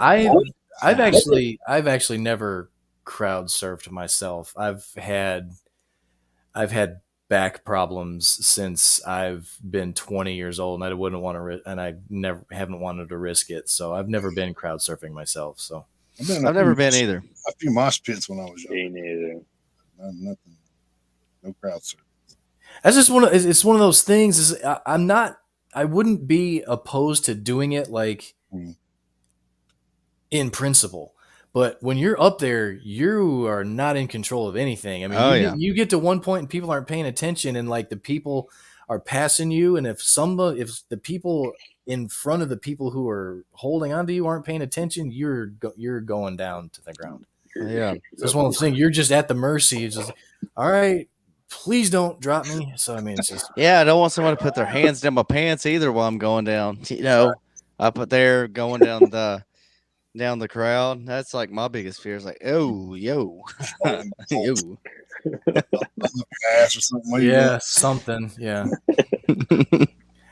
As far as that goes, I can only imagine how the females feel when Oh they. yeah, dude. Like I don't know how they do it. Like I I've don't. seen plenty of videos. I bet they get felt up. I mean, Oh yeah, I mean, if you look at the old Woodstock videos, you'll see it's where they're crowd surfing, people just grabbing them, and Oh everything yeah, else is like, I don't know. That'd be a heck no for me. yeah. I mean, now, being nowadays, they'll probably get feisty and try to fight your ass. But well, yeah, back then, that's a different time. We're talking, Yeah. 50 years ago. So. Yeah, But I mean, I don't know. but I mean, hell, even just watching stuff like that makes you feel like an accessory to sexual assault. It's like, Exactly, I exactly. feel bad for that lady. I feel I bad for her. do. Like I've watched plenty of videos to where it's been like you can just see people grab them. It's like, man, I feel bad for her. Like Mhm. that's And I then don't know. and it sucks because they're just trying to have fun too at the show. So I mean, Yeah. we were my wife and I, we weren't married at the time, but I mean we were in Nashville and we were watching Slipknot Trivium and Coheed and Cambria, and we were right up against the barricade, and my wife was standing in front of me, and I was kind of shielding her from everybody Yeah. behind us the best I could. But I mean, we were wedged in there so close, and she at one point she turns around and she said, "Someone is fucking grabbing me, like grabbing her ass." And I finally figured out who it was, and it was the dude who was like directly to my right. But I couldn't do anything about it because I mean, I was because like she was in front of me, so I had my arms around her like this, holding on to the fence. But all I could do was tell him. Really, the only thing I could have done was like fucking headbutt the guy because I couldn't get we were sardined in so tight that once I had my arms around her, I couldn't put him down. I couldn't lift him up. So I mean, I couldn't even like elbow him in the goddamn face if I wanted to. But I mean, But once we figured out who it was, I told him. I said, "Lay a hand on her again, and we're gonna have problems." So. I was at a show. It was in Cherokee, North Carolina. So Three Doors Down. If you all have not seen Three Doors Down, you need to go see them. They are phenomenal live. But every year in September, they do a show in Cherokee at the casino, and it's like a big benefit thing. And I went one year because they were playing 2 albums in its entirety back to back. Wow. It was awesome. But my ex-girlfriend that I was with at that show, that was happening to her, and it pissed me off so much that I ended up looking at the dude and I told him I was a fucking cop. Oh, hey, well, I mean, and long story short, never saw him for the rest of the night. So, hey, yeah. you bluffed him and he didn't call you on it and it worked. So, I mean, who the hell cares? I'm not big on fighting. I mean, obviously, I'll stand my ground when I have to, but like, right. It's like if you can at least somebody who's drunk and being stupid and you can mess with their mind a little bit, that's kind of what I did there.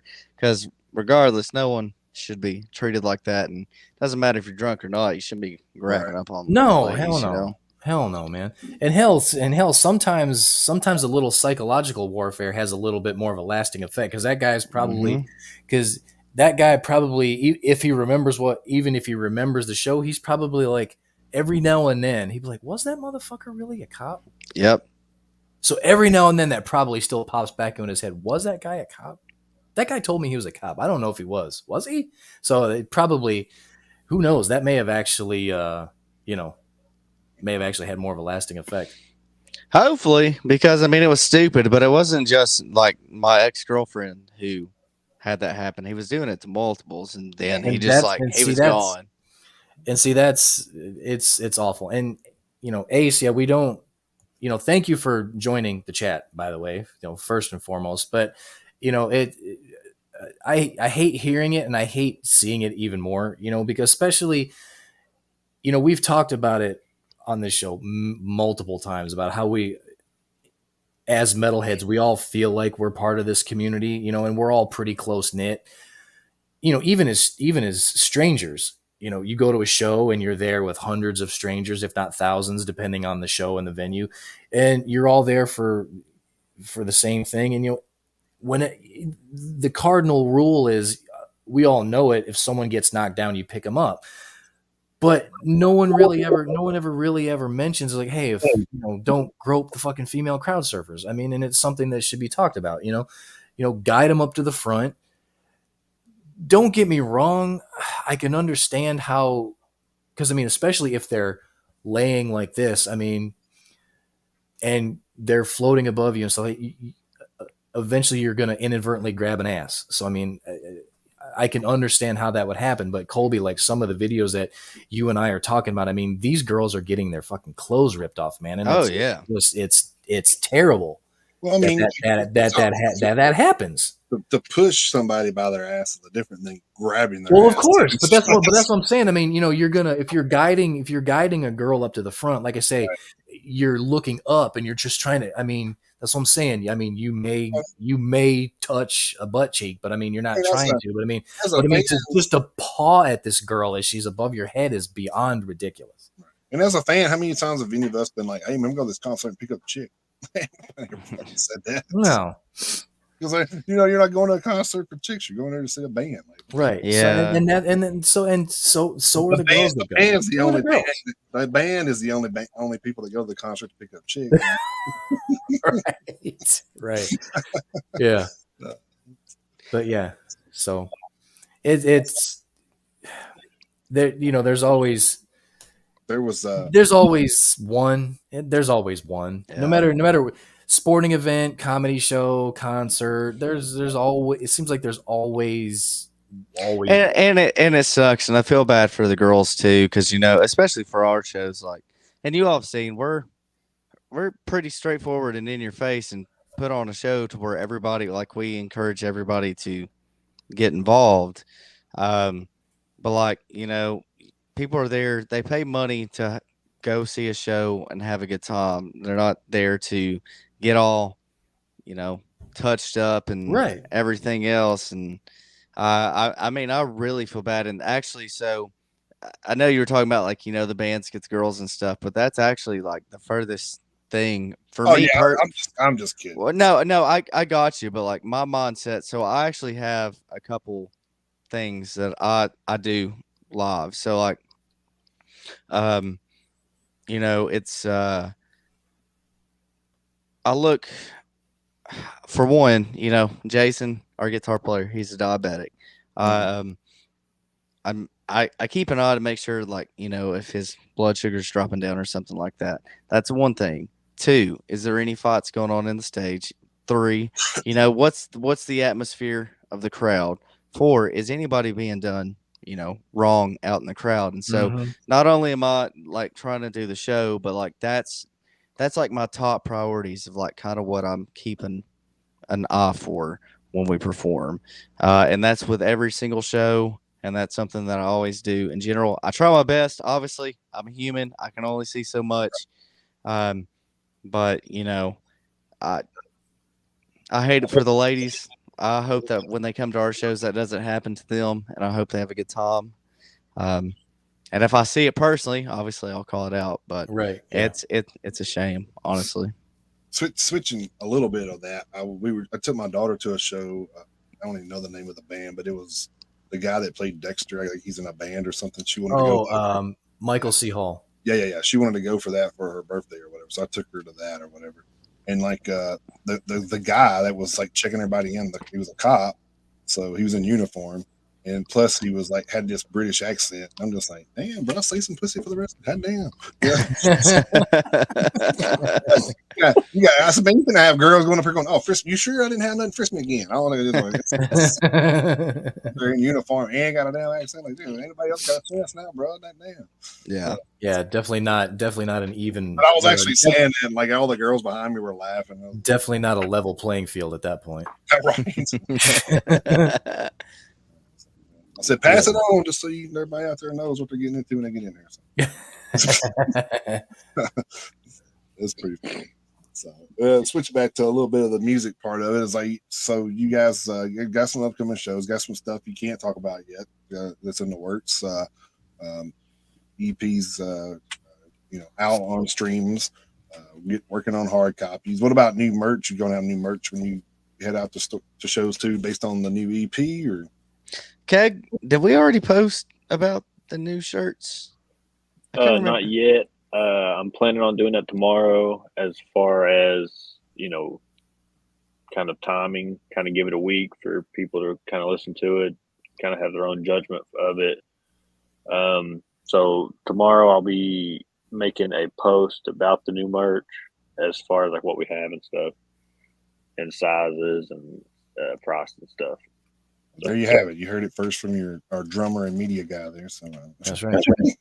Jason just wants to make sure you have triple X's. So. Yeah, you got big boy stuff. I think we do. Yeah, I actually think we do this time.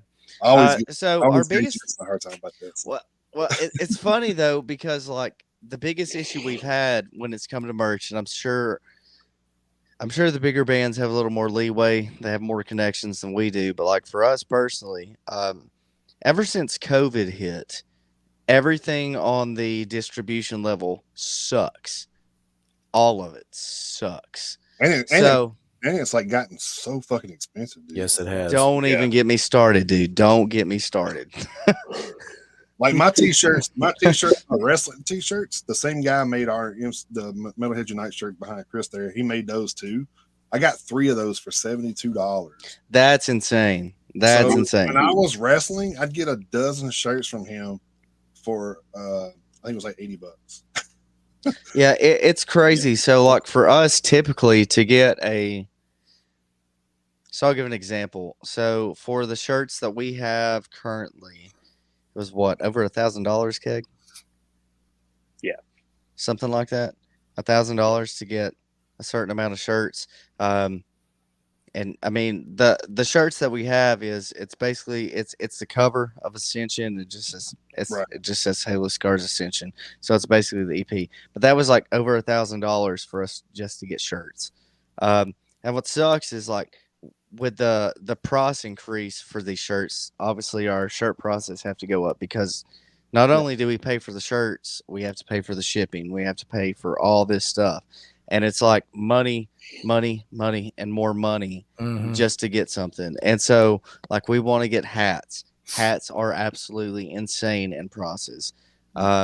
So we're working with some different distributors trying to get some stuff.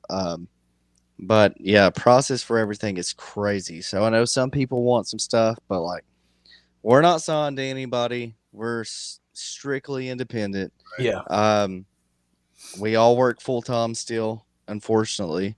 So obviously all this stuff that we do, it comes out of our banking accounts. So, not only that, we got families and stuff we got to take care of as well. So it's like, kind of one step at a time.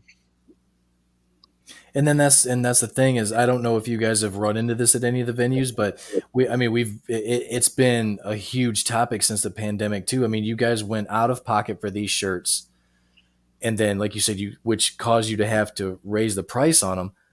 If you guys run into a venue that wants merch cuts, I mean, that's even bigger pain in the ass. Yes, it is. Now, luckily, so far, the 2 companies that we work with in particular is Filthy Nasty Productions and Ember South Entertainment. And they have been nothing but great to us. And we have not had to do any merch cuts. It's always been 100% merch. Some shows are like a buy-in show, but actually a lot of the shows is we've been offered, and it's a 50-50 split like with tickets. So like if we sell tickets, half of the money that we get goes to the promoter, half of it goes to us. Plus, we get to keep 100% of our merch. I say So I don't see anything wrong with that. no, and they've been great. I cannot say a bad thing about them. They've been nice and kind to us. They like us. They like our music, and I mean they're just really good to work with. So shout out to Filthy Nasty. I know some people have their things about them, but they've been nothing but good to us. So shout out to them. Shout out to Ember South. Um, I mean, great people to work with on our end, anyways. They've been great. I've always like from being in entertainment to the promotion side from what I see has always been okay. You're gonna pay this much money for you to come here and work for me. That's Mhm. why I had a guaranteed payday for you. Like, if we don't bring in tickets, that's on me because I didn't promote it well enough. You know what I Yeah, mean? So I'm not going to take anything out of your pocket because it's not your fault. You're just there. You're there to entertain. I'm booking this thing. I'm advertising this thing. If people don't come, then that's on me. And yeah.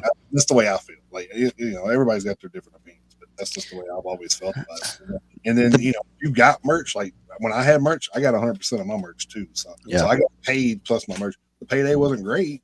I didn't get rich off of it. Obviously, I would be doing this, but And the biggest thing, and a lot of bands,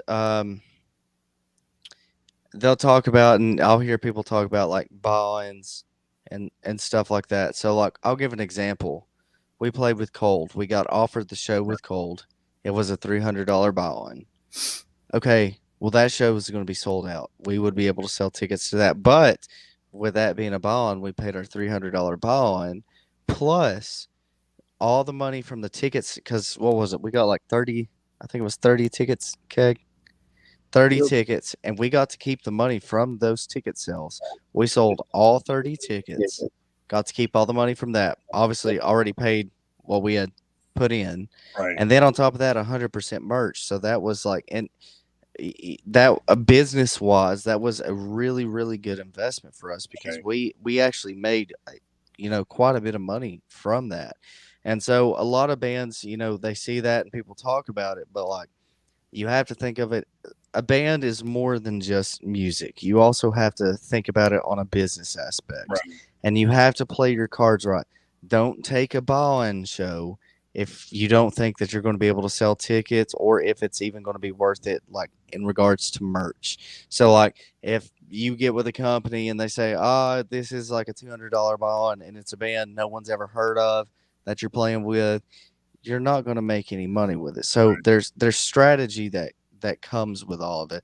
And that's one thing that we do in particular is we try to, obviously, like I said, most everything comes out of our pockets. So we take everything one step at a time and try to play it safe so nobody gets screwed over. mhm, Um, and so far it's really worked for us. And we've not had to do all buy-ons. We've done a handful here and there, but we've played our cards right, and it's worked out. And honest to God, like when we do this, a lot of the money we make it goes into our merchandise. It gets new stuff. So when people come and buy all this stuff, it literally goes to restock and make mhm. sure everything's taken care of so people can have it. You guys have a separate account for just the Halo Scars thing, separate from your personals, or Yeah, yeah, I was to say most people, if you're smart, that's kind of what you do. But yeah, I know some people are able to do that without.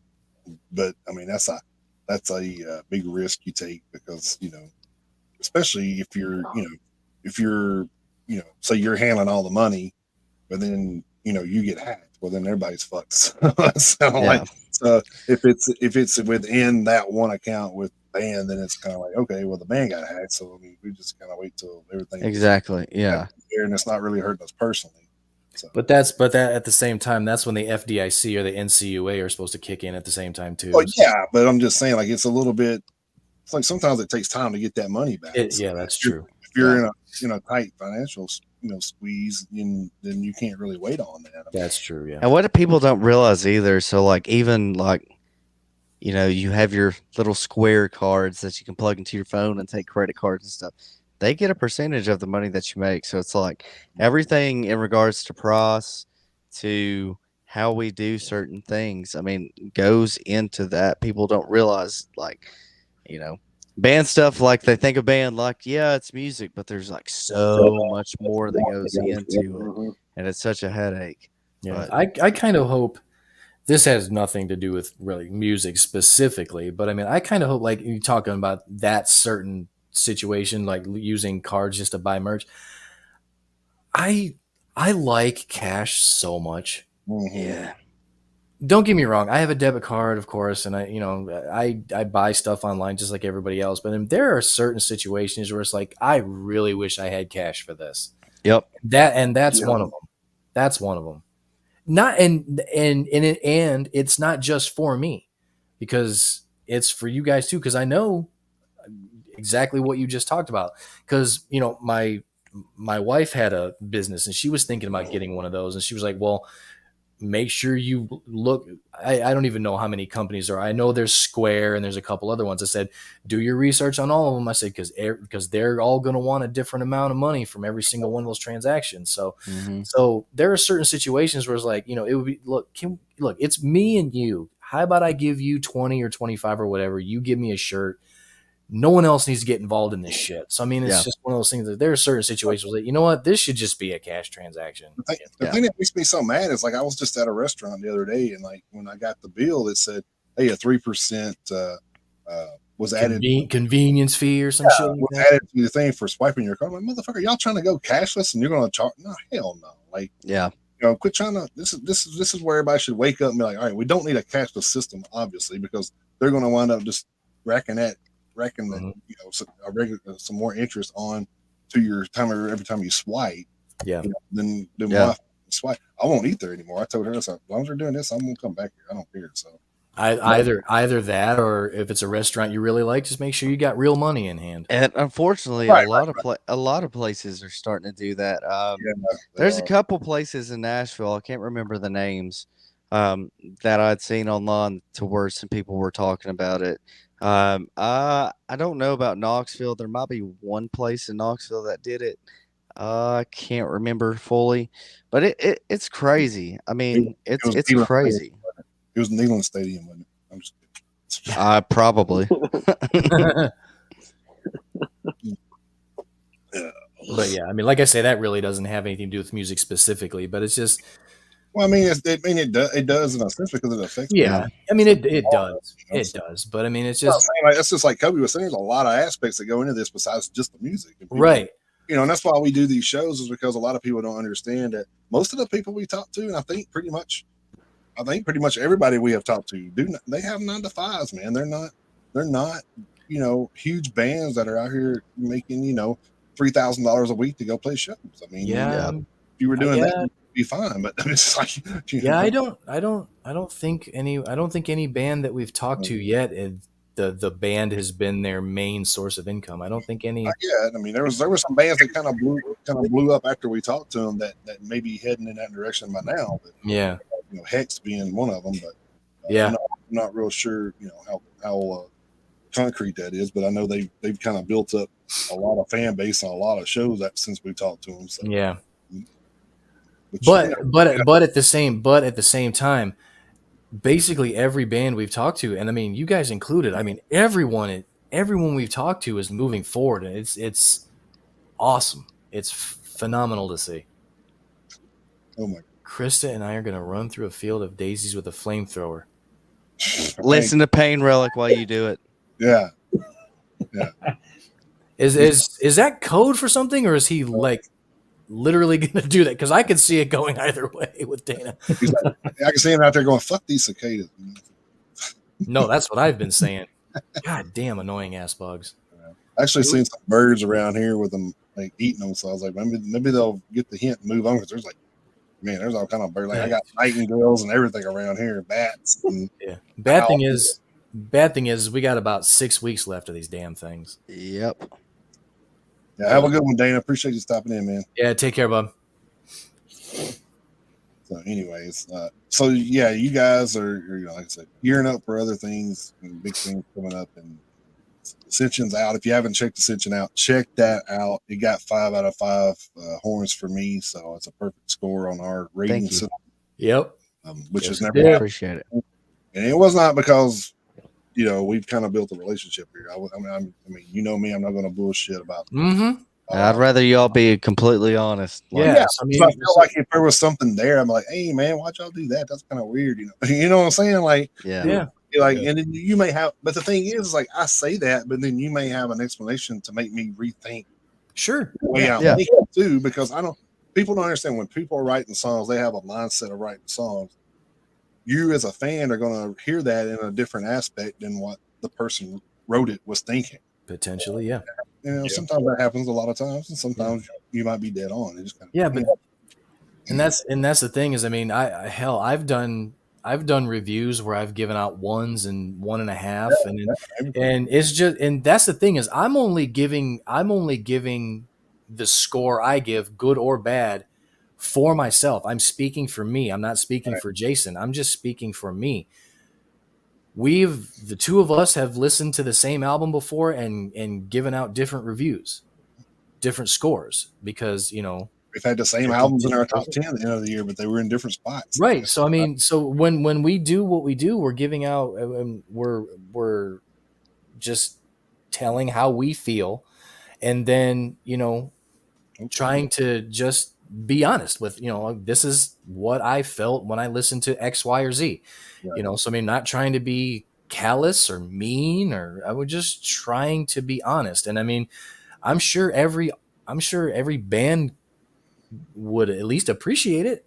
I mean, respect it. I mean, sure, disagree with it. I mean, I can't, the band I gave a 1 to. I mean, okay, fine. That album wasn't for me, and that's fine. I just hope they don't like take it personally. I can't remember. I don't remember the band off the top of my head, but I do remember giving out a 1. But it just, I remember like recently I was telling you I listened to one and like the vocals didn't match like the rhythm of the instruments. Kind of, it was just like a little bit off. And it's like, man, yeah, and just that happens sometimes. But yeah, Kobe checked that on. yeah, so it is what it is. I mean, we're just trying to give our honest opinion on an album when it comes out, because we do these shows on Fridays. The new music comes out that morning. So we have, we have less than a 24-hour window to pick an album, listen to it, and put a review together so we can go on the air with it. So I mean, it's super, well, 99 times out of 100, it's super duper fresh in our minds. You guys had the EP come out last week, so we've had a little bit more time to listen to it, digest it, and have potentially some songs kind of start to stick out more than others. But I mean, more often than not, hey, we listened to this morning. This is what we think, and so here you go. Second listen, third listen, fourth listen, whatever. Opinions may change, and ratings may change. So There we go. Sorry, All right. guys, my iPad died. All right, thank you guys for stopping in. I'm just fucking with you, man.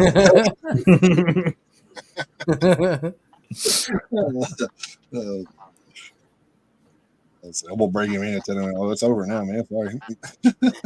Damn it. What are you doing? Listening to your scanner over there? You listen to a scanner over there? A scanner? Yeah. No, I hope the scanner's not going off. Oh, I thought I heard some call almost in the background or something like that. Oh, no, you probably hear Allison watching anime in the background. Oh, okay. I thought maybe you were on call or something. Like, damn, I got this one. He gonna wind up having an emergency. I have to... No, this is my weekend off, fellas. Oh, well, see, there you go. Enjoy that. Because wait, do you do every other weekend or something? Or? Yeah. I know, like I know the ones around here. I think they only have to do one a month because they have so many people rotate through. So, which is probably pretty nice to only have to do one. It just depends on the service. So, luckily, recently I just got off of 24s and went to 12s, and so the 12s follow a nursing schedule. So I have every other weekend off. Gotcha. Sleep wise has been amazing. Yes. So I'm very happy with it. Oh man, sorry. I tell you, I just had sinus surgery back in April, and like my sleep is so freaking good now. I was like, it sucked for the first week, but now I'm just like, man, I'm glad I did that shit. So, which surgery? I had sinus surgery. I had like a deviated septum repaired, and yeah, some nodules in my sinus cavity, fate cut out. It's a lot of different stuff in there. I Do ran you have around. sleep apnea? I do, yeah. So, I mean, I still sleep with that thing because I still have a little bit of a snoring, but hopefully by the end of all this, it'll, he said it could actually cure itself. So we'll Do you see. breathe better? Oh, I breathe 100% better right now. So Good. It's all you can ask for, man. oh, well, yeah. I mean, I was getting out of breath on here sometimes because I couldn't breathe. Listen, when you can breathe appropriately and have the appropriate oxygenation, it makes a world's difference. Yeah. So I feel so much better. Like I feel more rested.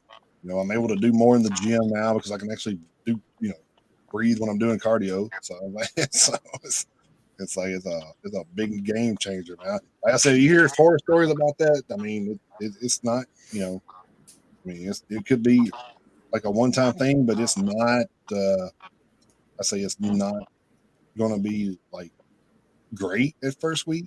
But like the first week was horrible. I had 2 pieces of plastic in my fucking nose and keeping my shit straight, and I couldn't blow, couldn't wear my sleep apnea machines. I was sleeping sitting up on the damn recliner most of the time. Do you have a lot of drainage?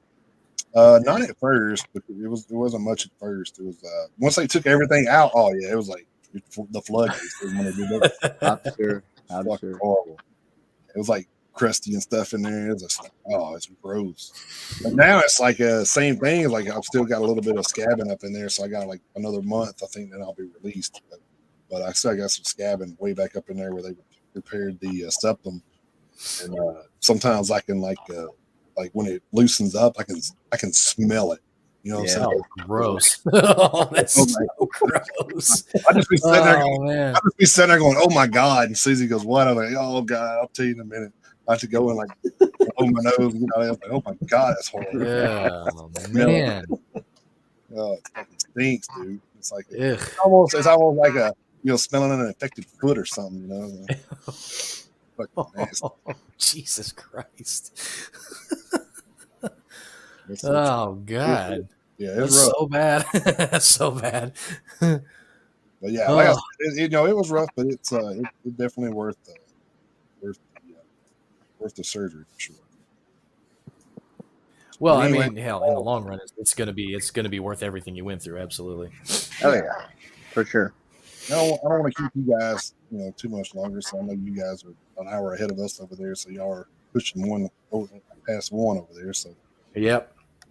I know. I don't know. You work nights, Kobe, or I work days and nights. so you got to rotate that too. Yeah. Oh my god, yeah. A sleep schedule. Like you can't get a sleep schedule. It is what it is. Yeah, I mean you gotta make a living. You gotta feed the families. So, That's right. Yeah. Gotta make sure the lights are on. yeah, Make sure Cake has his snacks. Yeah, That's exactly right. Orange slices and Capri Sun. Yeah, you were talking about earlier. I didn't get to say this, but you were talking about earlier about you have to look out for things going on in the crowd. I said, when shit goes bad, when Jason puts his orange guitar down and says, "Hey, hand me that cheap black one," I'm gonna hit somebody.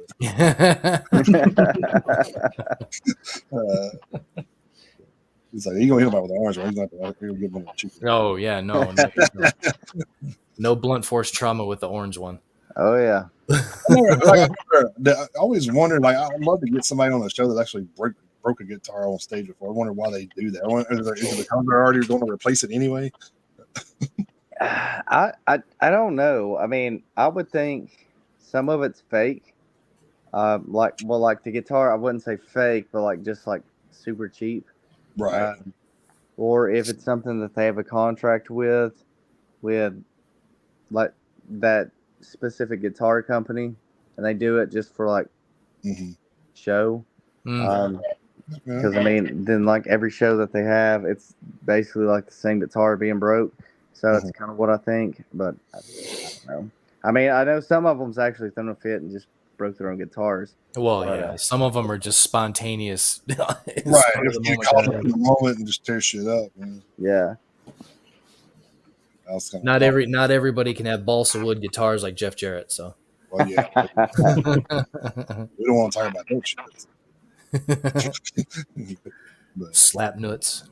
But yeah, I was just kind of interested about that because I was like, what are they always doing?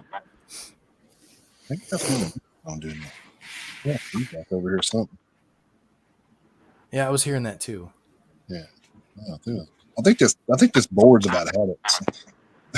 I think you might be right. Yeah, I'll have to give me a new board. So it's acting stupid.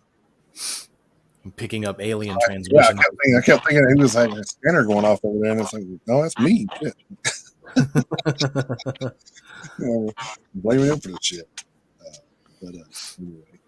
But yeah, I was just want to give you guys one more shout out for the EPs. Great work, man. Let's keep that shit going. Man. Thank you. Like I said, Appreciate it.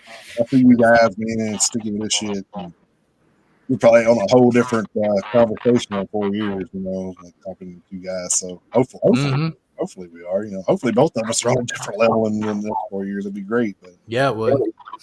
or you guys will be on the Lou Brutus show going, oh yeah, we started out with this. I don't even remember the name of those fucking two guys.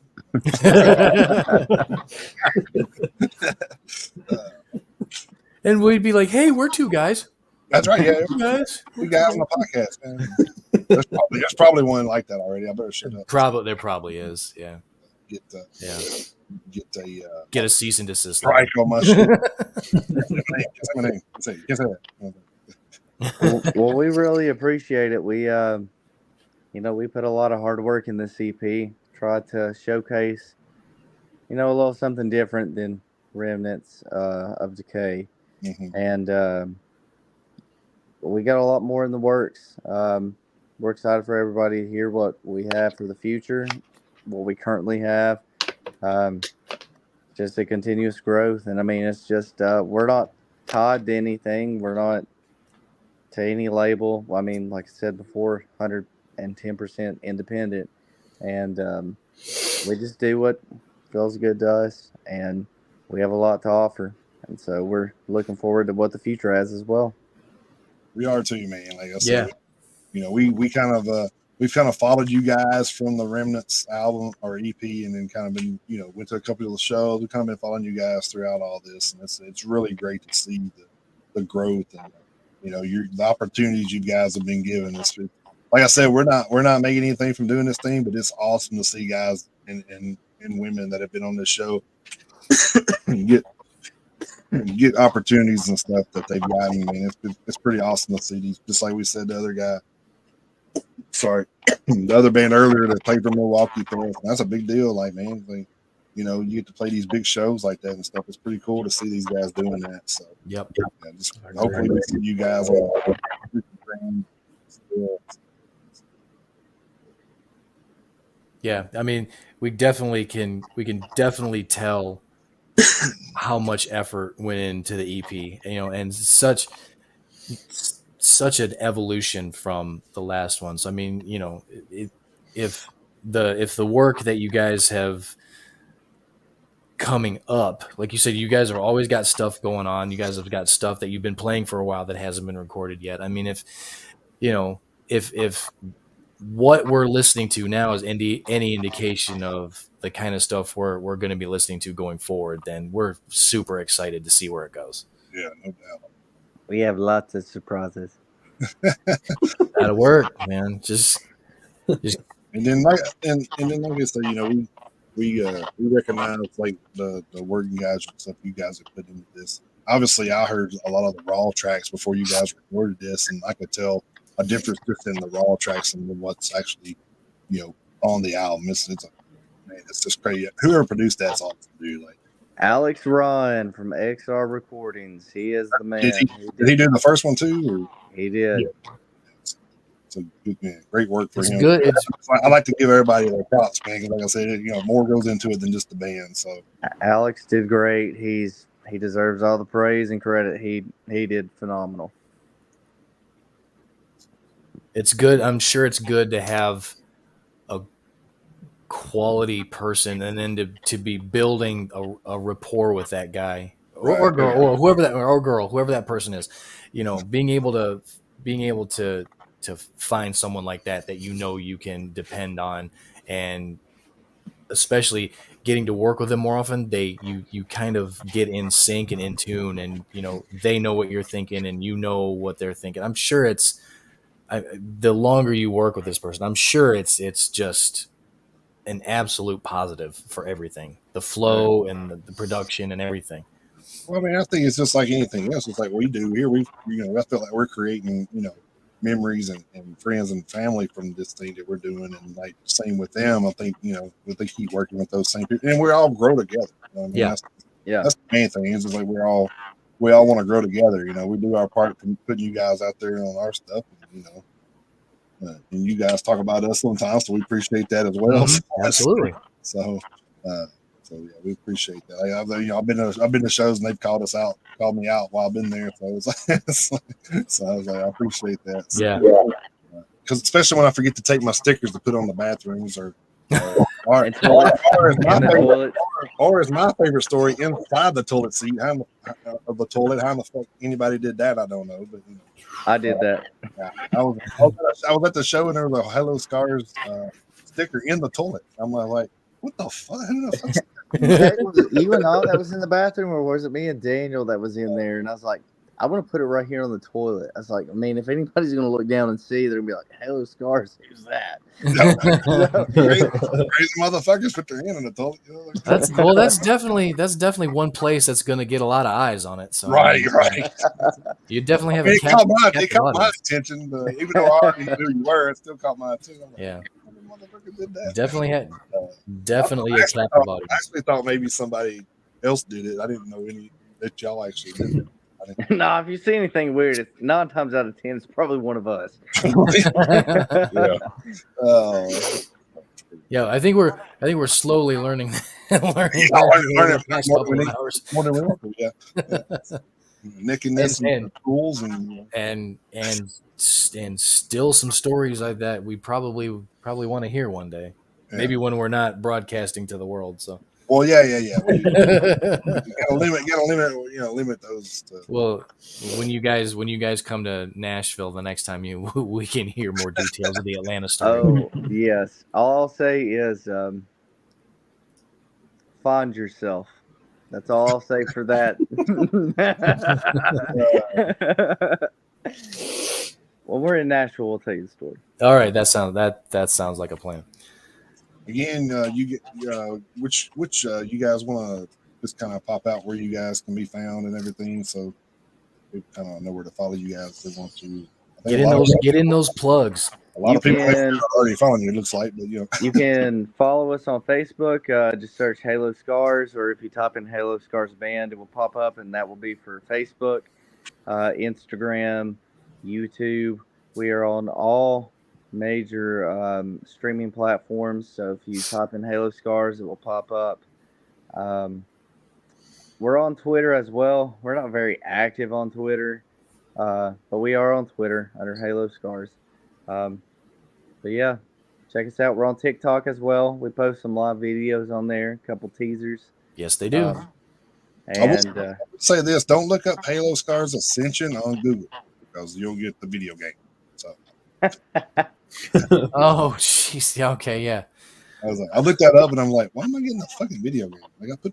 So you have to put band and EP in everything. Yeah, you gotta like tell long ass search bar. Yeah. Yeah, you'll find us on all of it.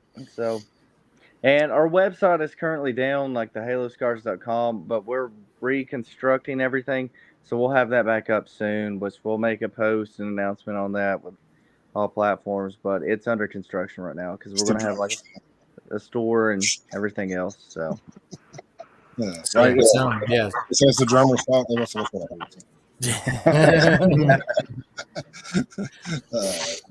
We do love you guys, man. We appreciate you. Hey, we appreciate it. We love you all too. Thank you for having us. Tell Jason and Daniel, man, that we look forward to seeing you guys again soon. Absolutely. Yeah, you guys get to Nashville, we'll be there with bells on.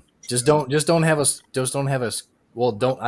have me crouch down again to jump up. Please don't do that. Get the fuck down. Yeah. Well, that's the thing. If I get down next time, I can't promise I'm going to be down part. That's the problem. It's the jumping back up the problem. Yeah.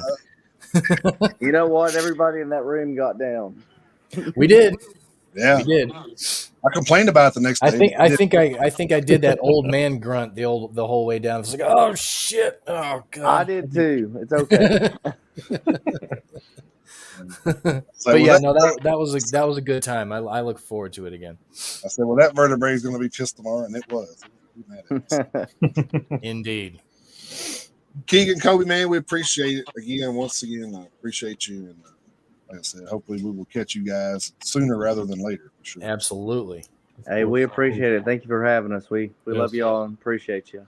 All right. Thank you all. Anything we can do, let us know, man. Yep. All Keep right. us posted. Absolutely. We will. Y'all be good. Yeah, man. We'll see you. Take See care. you, gentlemen.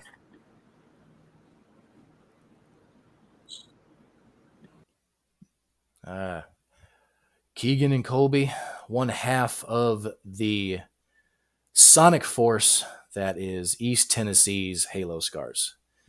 I understand, like, it's cool to talk to a band that's kind of local to us too. I mean, Yeah. not like local, but they're still within the state. So Right. Yeah. and Knoxville's like 4 hours away, I think, or something like that. So yeah, 3.5, 4, depending on traffic. So definitely not out of the realm of possibility for a day trip, or an afternoon drive back trip, as we we found out a couple of years ago when we drove out there. So yeah, thanks to those guys, and thanks to everybody in the chat, man, that came in and chimed in, man. Can we go back? Let me see you, Dana. Dana and Ace and Logan and Bubba and Austin and Jason, Barnes. see who else? Jake Davis. Holiday over on YouTube. Yeah. Allison. Dakota. Yeah, Dakota. Man, lots of love it. Love the interactions. Yeah, love everybody coming by and interacting, and it was good to see. We appreciate all you guys. Oh, there's another all of you new commenters. Please go and follow us, Facebook, all the social media. I've already gotten. We would appreciate it. Man. I already got notifications. Like I don't know, it was like it said 65 people liked my shit the last little bit. So I don't know how. Yes, it is. Yeah, and 65 others followed you an hour ago. Like nice. That definitely works. We appreciate every single one of you if you're stopping by. Whether it's one time or here every week, we appreciate That's you. Right. That's right. We appreciate it very much. And we even appreciate if you can't watch us every week, that you can go back and watch us on our socials too, YouTube, Twitch. That's right.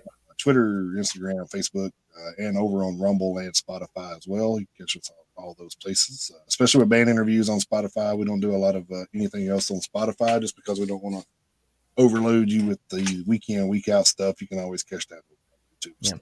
But all of our playlists, speaking of Spotify, are there now. Our theme of the week segment is over there, and then Jason does the weekly new release playlist. So between the two of us, I mean, we're putting out 2 playlists a week. Well, not the past couple of weeks, because when we do the show, we don't do the theme of the week because we're not doing our regular format. But we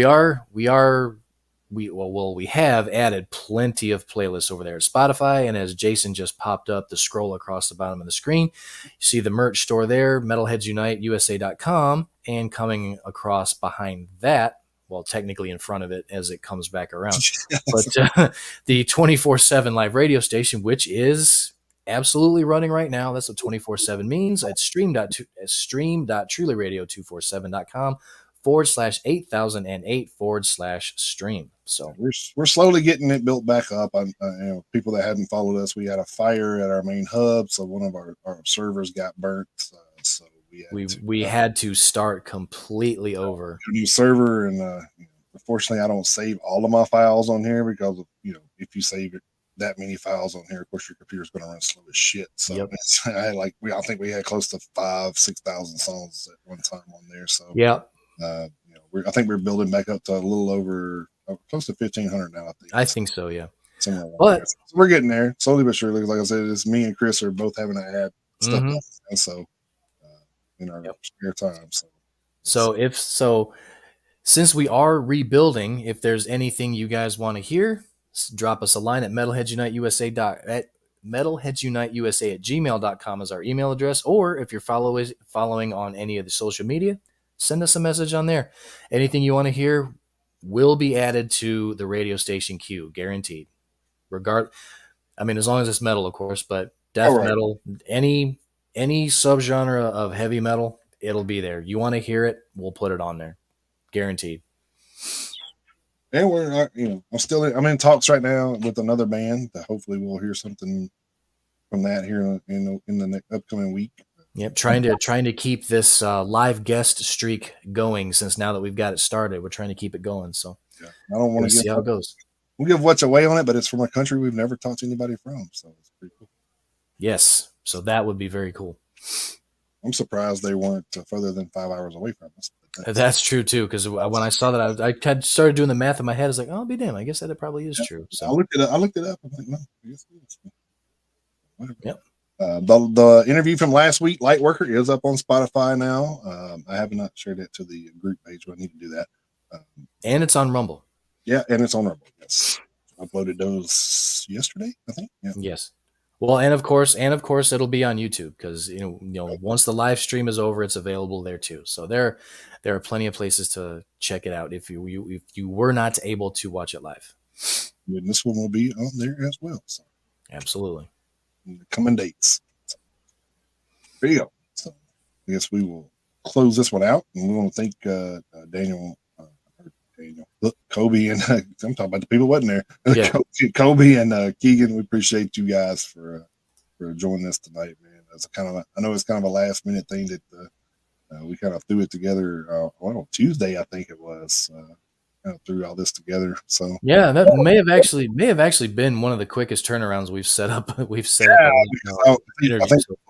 he messaged me and was just like, "Hey, did you get my message?" I was like, "No," because he said, yeah, we can do a Friday, but he didn't say which one, I don't think. Or maybe he did and I just didn't see it. And he said, yeah, I think we're good for Friday. I said, this Friday? He's like, yeah. So I'll start promoting right away then. So, so I just had to start doing the social media stuff. So, but we appreciate it nonetheless. It was, like I said, a quick turnaround, which we, I'm actually glad that happened, that know that we can pull it off. So, so absolutely. Yeah. So I'm usually like everything set up the Saturday before, and try to like start promoting that Monday. So right. So absolutely interesting that we can say that. So I like to get it further out so that people got more eyes on it leading up to it. But obviously Tuesday worked out great for them. I mean, there was a lot of interaction. Let's say appreciate the likes from everybody. Kobe, Jake, Dakota, Dana, and Dave, and Phil, and Eyes of the Living actually liked it. So look at them out there in Milwaukee Fest supporting. Yeah, that's right.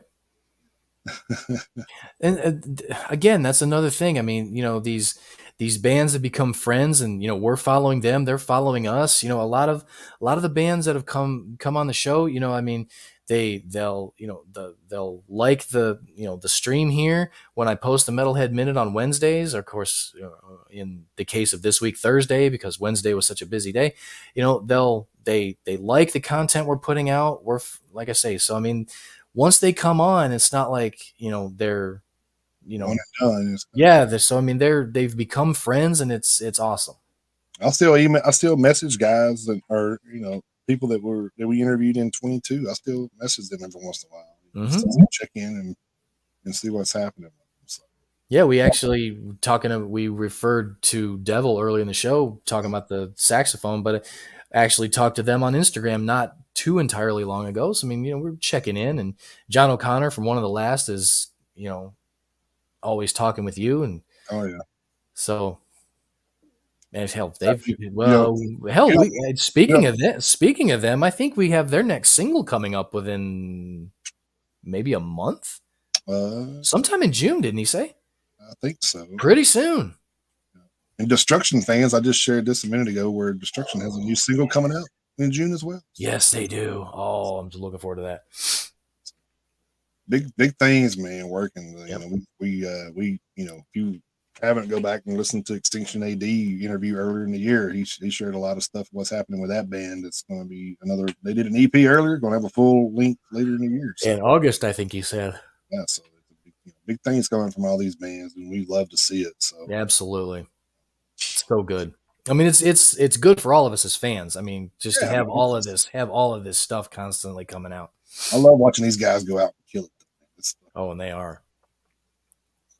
Just hope we get to see. I really want to see some of these guys live. Hopefully, in the not too distant future. Unfortunately, a lot of our guests have been over in Sweden and Switzerland area. So Yeah, the European bands I totally get the logistics part of it, but I mean, hopefully we can see guys like Extinction AD and Ashes Rain, and yeah, stuff well, like actually, that. for sure, because I mean they're just in West or actually in Virginia. In so Virginia, yeah. So that's not, we just need to here. What we need to do is we need to get a promoter, some promoter out there somewhere.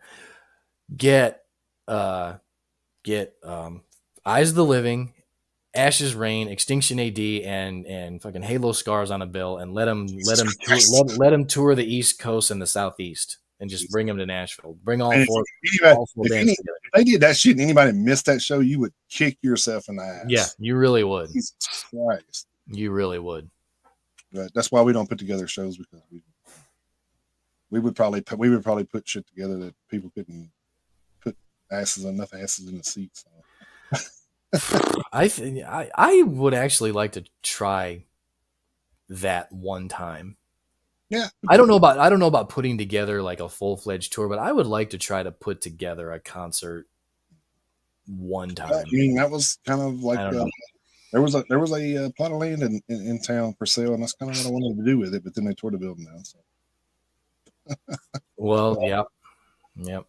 And the land is still sitting there vacant now. So well, yeah, so go figure. They did tell me, a realtor friend of mine did say, "Oh man, that building was falling apart anyway. You'd had to redo it. They did you a favor. You didn't have to pay for the demolition." That's true. Okay, well, I appreciate that. So that is true, because I've been living here since 1993, and God knows how long that building was there before I got here. So I want to say, let's see, that building was there in the late 80s, I want to say, because Sloan Ford used to be, oh crap, where did it used to be? It used to be shit, I don't remember where it used to be, but it moved to that location. Oh, okay. From where then it sounds like not too long before I got here then, so it's not actually. I think it was in that building where Save-A-Lot and Ace was at, and then they moved down the street to that. Oh, for real? Okay, all right. I think that's right. I mean, I don't know. Okay. I could be wrong, but I want to say that's right. It wasn't far from where they were at. Okay, all right, I got it. Anyway, I know Chris is probably tired and yeah, long work day, and then have to working on a 20-hour day right now. So yeah. Hopefully, you guys enjoyed the interview with Halo Scars. Great dudes. Go check out that new EP, Ascension, available everywhere on streaming platforms. And then check out their older stuff too, man. Their older stuff is awesome. The Crownless King single and Remnants of Decay. That's the thing, is none of their stuff is really that long, because I mean they don't have an LP out yet. So I mean, the entire catalog probably wouldn't take you more than 90 minutes, and that's probably even being generous. So I mean, they got way more music than that, just not recorded. Right. Which is cool, because that means because like Colby said, they're going to be putting out more stuff, which, bring that shit on. Yeah, they like that one, man. Like, I'm down for it. So. Absolutely. We will. I have been listening to some stuff today. If you haven't checked out that new Kerry King album, Jesus Christ, man! Like, my God, freaking good, dude! It's freaking good. My God. And then I also checked out part of the. I'm actually in the middle of the Jasta. I'm gonna start that one in the next couple days, maybe beginning of next week. But yeah, a lot of guests on that record. Just to let you know, Phil Dimmel was one of them, I think. Yeah. Well, I mean that kind of makes sense. But yeah, I don't think Slayer fans would be disappointed by that new Kerry King. I sure as hell wasn't. I mean, you get a Judas Priest album like that, and this album kind of not far behind it. I know. what does the rest of the year hold, man? When you know what's coming, like you know what's coming. So, Yeah. Funny thing is Kerry King, he said that he wants to, he said he's already starting to think about the I'm not saying- follow up, but damn, man. So it's just, I honestly think it'll be the tour of Kerry King right now. Death Angel drops their release. Of course, Mark Osagueda's actually singing for Kerry. So I think he'll, go from Kerry King back into Death Angel, and then that tour will be over. Then probably need another Kerry King album. probably. So it's probably going to be a rotating. That Mark Osagueda is going to be busy for a while, I think. So. Yeah. And rightly so. He's a hell of a vocalist. Oh yeah, and to be around as long as he has and still do what he does. Man. Yeah, absolutely. The longevity of some of these guys are just amazing. I know. Alfred for one. Yeah. Come out with that's right here. Oh, so good. Yeah, that's so good. To be doing that in your 70s is probably like pretty amazing, man. I'm just gonna say. He definitely doesn't, definitely not showing any signs of slowing down vocally. Vocally, I mean, don't get me wrong. He probably can't sing Painkiller note for note anymore. But you're talking 33 years ago when that album came out. But, I mean, his voice has just as much power in it as it always has. So he may not be able to hit every single note, but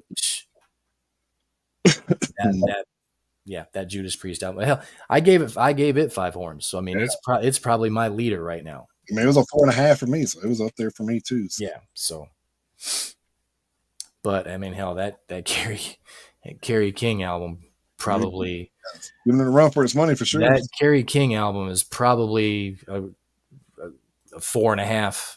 Oh yeah, it's so good, so good. It's got a little intro in there, and then after that, you get 12 tracks of just face shred shit. Yeah, oh, man, God, who are you kidding? Man, and that's the funny thing is the band that he put together. I mean, it's Kerry, it's Mark, then you got Phil Demmel and Paul Bostaff. I mean, Jesus Christ. Freaking good God, man. It's like a fantasy, lineup. Yeah, kind of. Yeah.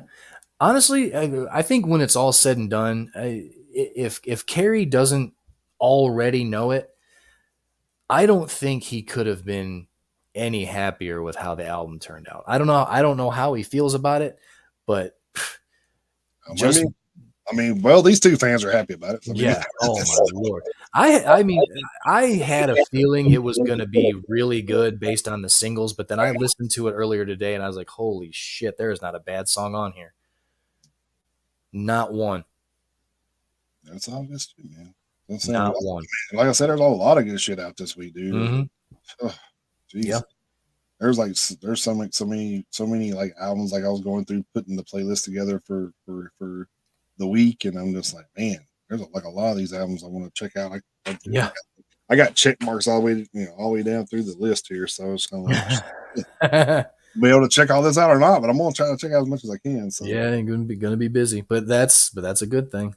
Yeah. It's a good thing. It's what we want. All right, gang, we'll wrap this thing up, and hopefully you guys enjoyed the show, and hopefully we will see you back here next week. Hopefully with the regular content. So far, we'll see what it might bring. So if you follow us on our socials, you'll get all the That's right. Updated news. That's right. We will be ready for a show either way, whether it's whether it's the normal format or our next potential interview. So the reason why I tell people, like, I'm not just trying to get follows, but that's where we post anything that changes. Like sometimes these change because of depending on where the bands are that we interview. Yep. So sometimes we have to do Saturday mornings for people over in Europe, just to make sure we get it locked down. That's why we want these guys to be heard over here too. I mean, yep. America should have ears on those guys too. Yes. A lot of underrated bands over there too. So many. I don't know if you've seen. There was I was reading one of these bands. I have to tell you about it when I find out which one it was. But one of these bands debut album. They're from Sweden. Like, Jesus. Of course. How many freaking bands are from Sweden? Like, is there anything else to do over there? Like, jeez, man, it's crazy. Play hockey because they pump out they pump out a lot of good NHL players too. So Yeah, they just pump out all kinds of talent from over there. they do. Crazy. They do. All right, gang. We will see you back here next week. Until then, keep those horns held high. Jump in that pit anytime you can. Have a great week, guys. Thank you very much.